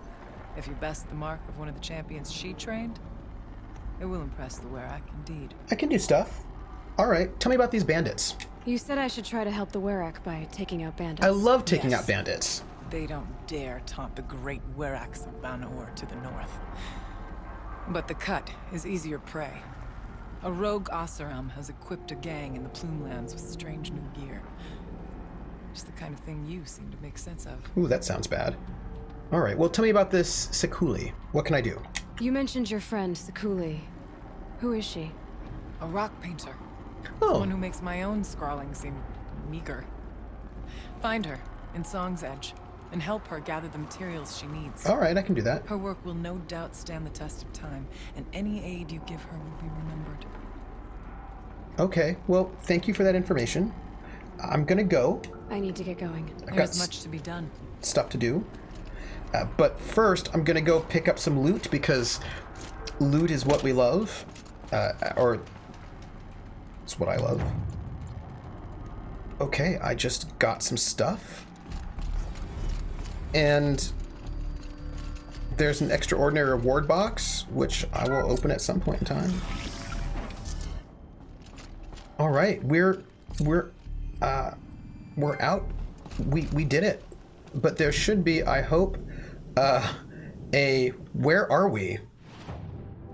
What is this? Orea's retreat. A campfire. Look, I just need to get to a campfire. You know what I mean? There are a lot of things for us to do, but I just need to get to a campfire. But I don't think I can get to a campfire from where I'm at, and I don't think I can save. Can I save? Options? I cannot save.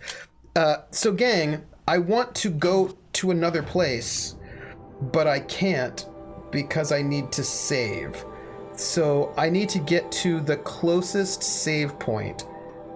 This is not what I want. Gang, I have to leave. Like, I can't just hang out here right now. I've got things to do. All right, look. Very cold. I get it. All right, well, this is just life. You know, actually, now that I think on it, I wonder if I can... Look at all the snow. I wonder if I can get to a save point. Oh, look how she's running. She's running in that, like, I'm cold way. Maybe I can get to a save point. The Storm Slinger is available in treasure box that can be obtained from your inventory. Okay, hey, I have to check. I have a treasure box. I have a lot of treasure boxes, which I have not really, you know...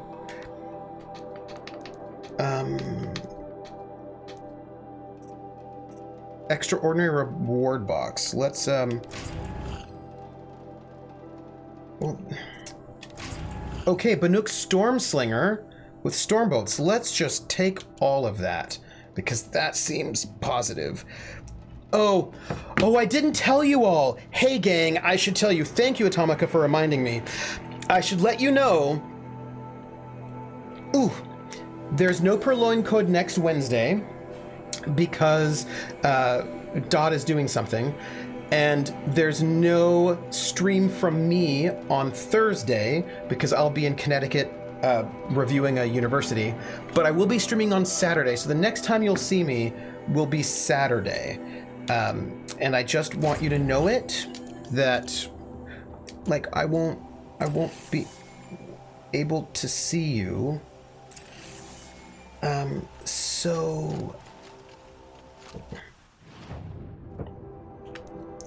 I just want you to know that we're not going to see each other for a little bit.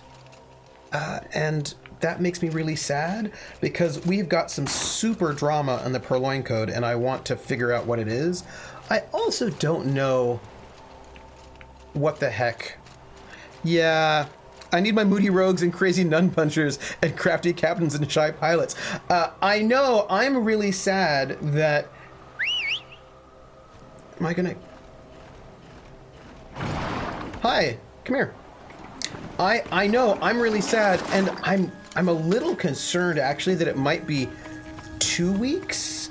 The 25th was always scheduled as a non-game day, but I think we might actually also not be gaming the week after, but it was scheduled to be 8 weeks, and it will be 8 weeks no matter what. We are going to, what is this?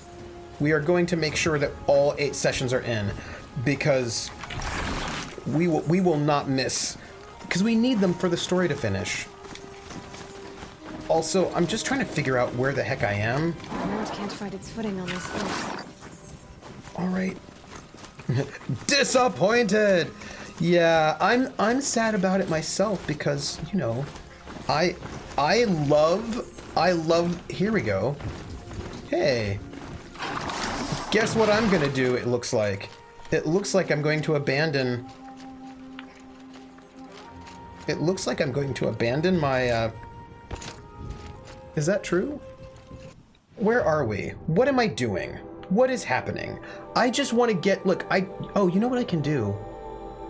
This is dumb. I can fast travel. Why don't I just fast travel? Because, I can just do that. And I can fast travel down here to this encampment. And then, I mean, the problem is, here's the problem. The problem is I want to go right here so I can upgrade my thing.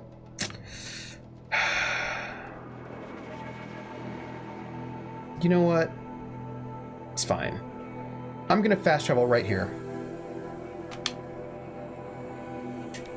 I'm fast traveling, everybody. I know we could have an extra 3-hour convo, 1-hour night in the wood session, but the problem is I'm not going to be here. I take a train down to Connecticut on Wednesday, and I don't get back until Friday. So I'm going to be gone Wednesday, Thursday, Friday doing this work, but I'll be back on Saturday for more Horizon Zero Dawn, and you know that's good. So, for the note, I'm out in the middle of the woods. We've got more things to do, but we're going to save it here. And we're going to wait till we get there, and then I'm going to save, and then I'm going. So everyone, sadness in life is that there will be no stream on Wednesday or Thursday, but I will be here next Saturday is the next stream that you got from me. Boom. And that's what's next. Next stream is more Horizon Zero Dawn on Saturday, and then the week after that will certainly be a full stream schedule for me on Thursday and Saturday, but I'm not certain about Purloin Code. We might have to wait 2 weeks for the Purloin Code to come back, which is a bummer, but I will make sure that I post my little diary entry for Dev, and we'll have stuff going on. Let me see, what else do I want to tell you? I'm Trooper SJP, and this is the Academic Foxhole, and I want to thank everyone who was here for some wonderful,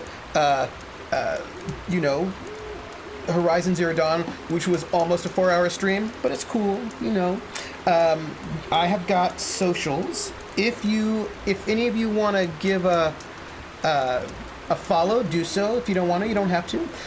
You can join our Discord and hang out and chat with us, and I'm going to be posting I Only Eat Candy by Nerf Herder over there. Also, I have a YouTube, which is at Trooper SJP, which is an archive of all of the things I've been doing, all of the shows. I also have a Twitter, Academic Foxhole, because this is the Academic Foxhole, which I hang out and I tweet things. Recently, I saw a documentary about Linda Ronstadt, which was amazing, and it got me all emotional, so I had to post things. And I have a Patreon, and the funds for the Patreon go to help pay for a cast for the for casts and cost. Like that Patreon goes to help pay for casts, overlays, costume pieces, etc. for RPGs, and doing that is supporting the RPG NES. So I have got to go, everyone. I have to take care of myself. Oh, but you know what we can do? You know what we can do? We can do a raid. Let's do that. Who could we raid? I'm very excited about this. Who can we do a raid? All right, let's see. Let's raid. This could be interesting. Who's up right now? Oh, let's raid. Thank you, B. Right. I'll see. For all those of you in Europe. Oh, I'd say go to sleep, but don't. We're gonna raid Roll For It. I want to raid Roll For It because they're pretty awesome. Atomica, you have a suggestion? What? I wanted to raid Roll For It because I like them. I want to raid them today because I have not raided them in a really long time. So we're gonna raid Roll For It. Those of you who want to know, our raid command is that. This is not a raid in French, which is an art joke. Oh, I don't know Spider, and people don't necessarily like it if you raid them and they don't know you. Sometimes people get mad about it. Some people like it, but some people don't, and they get mad. And I don't want anyone to get upset because people can get mad.